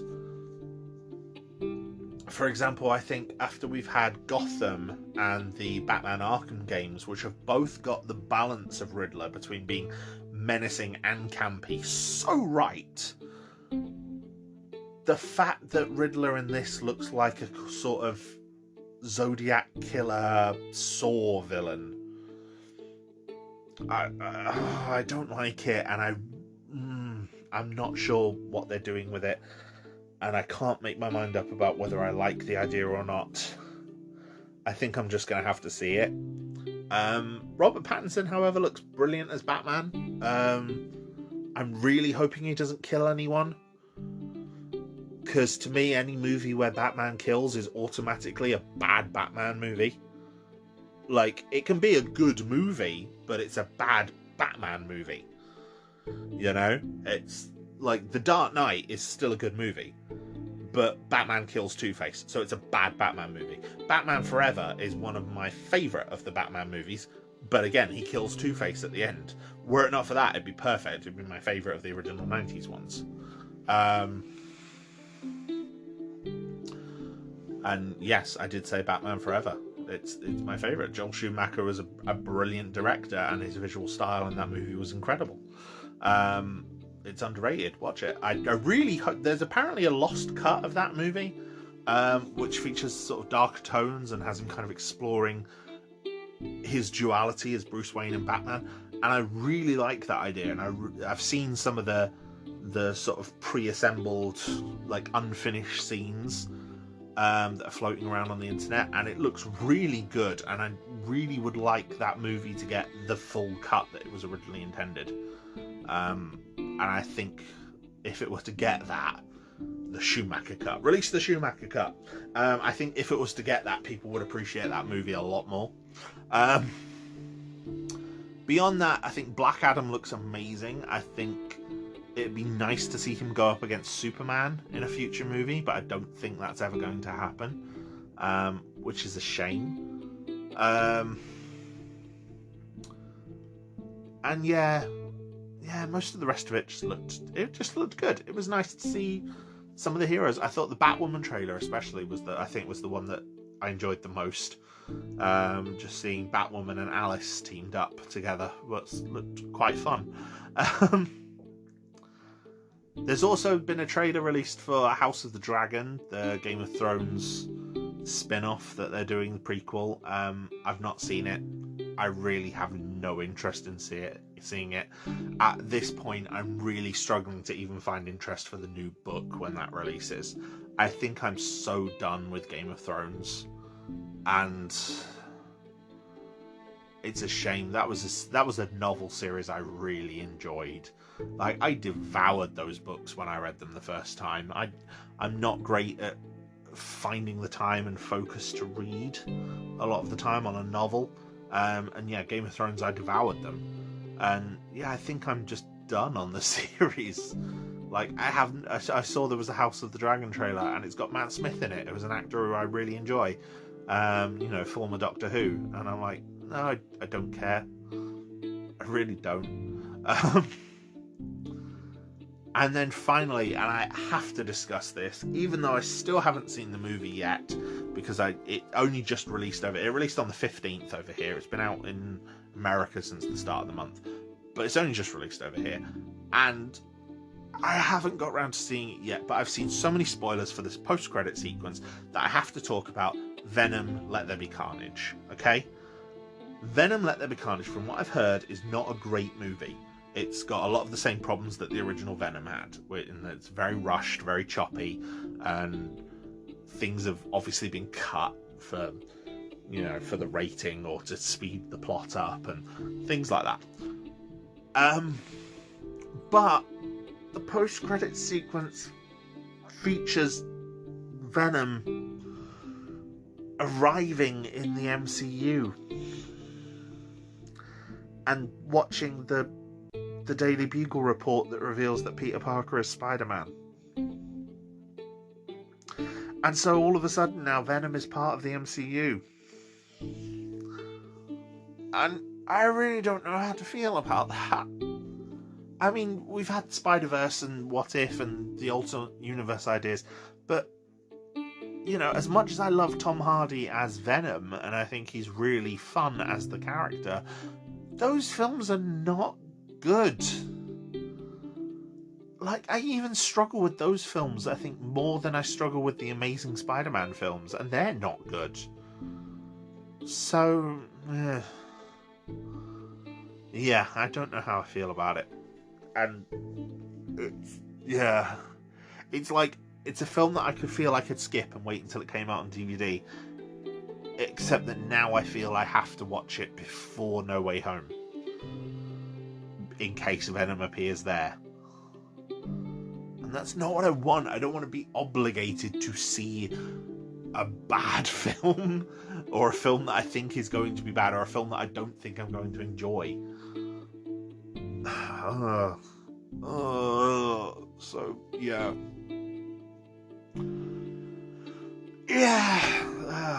I don't know. Maybe I'll talk more about it when I do eventually watch it. Maybe I'll do a breakdown of the Venom films. But yeah, for now it's just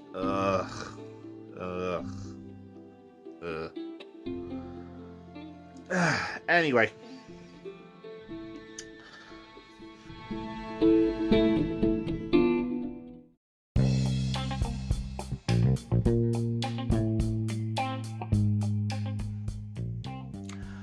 Right, before we sign off, I just want to say thank you for listening, as always. There are, as of now, 3 episodes left in this season before the end of the year. I'm not quite sure of what format season 3 is going to take next year. Whether I'm going to start in January and maybe take a break and then finish up towards the end of the year or what, I'm not sure. Bear in mind I work in retail, so summer and Christmas are my 2 busy periods. I'm still off sick right now with depression and anxiety. However, talking to you, all of you lovely people out there, really helps with that. And just being able to make this podcast for you. So please, if you are enjoying it, then I'd love to hear from anyone to discuss anything that you hear in any of these episodes. Please. I am possibly thinking of bringing this podcast over to YouTube as well. So yeah, that's something that we're going to be looking at in the new year. The 3 episodes we have planned, November the 6th is the next episode, which is the day after Bonfire Day here in the UK. So we are going to be looking at V for Vendetta. V for Vendetta is one of my favourite comic book series, and it's a film with a sort of troubled adaptation. So I'm going to be exploring that, and maybe a bit more discussion about the work of Alan Moore in there as well. November 20th, the episode I did have planned, I may not have time to finish what I want to for it, so I have a backup scheduled, and I will probably be able to explain more about that at the end of the next episode. And then the final episode of the year is going to be on December 4th, and it's going to focus on the Lord of the Rings, because the 10th of December this year is the 20th anniversary of the release of the Fellowship of the Ring. So we are looking at the entire Lord of the Rings series 20 years afterwards. I'm briefly going to discuss The Hobbit, but I just want to explore those films and why they are so good, because I really think they are. I have plenty of ideas for the future for season 3. I'm not done with things to talk about at all. But if there is anything you would like to perhaps see me tackle in a future episode, then please, as always, get in touch. All the social media links are going to be coming up in a bit.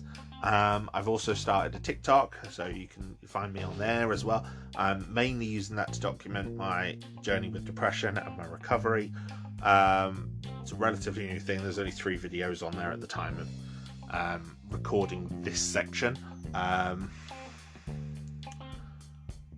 But yes, so please reach out, get in touch, and until next time.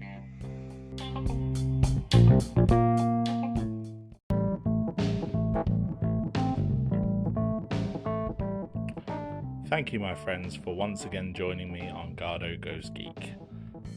Your continued support for this podcast means the absolute world to me, and I am grateful for every single one of you who stays and listens to one of my episodes. It means the absolute world. Now, if you would like to engage more with me or the podcast, we have a Discord community, small but growing, and we now have commissions open on Ko-Fi. So if there's a topic you would like to see me cover, you can pay me to cover it. All funds will be used for legal purchase of the relevant items where I do not have them. Have a look on the link tree for more information. Until next time, look after yourselves.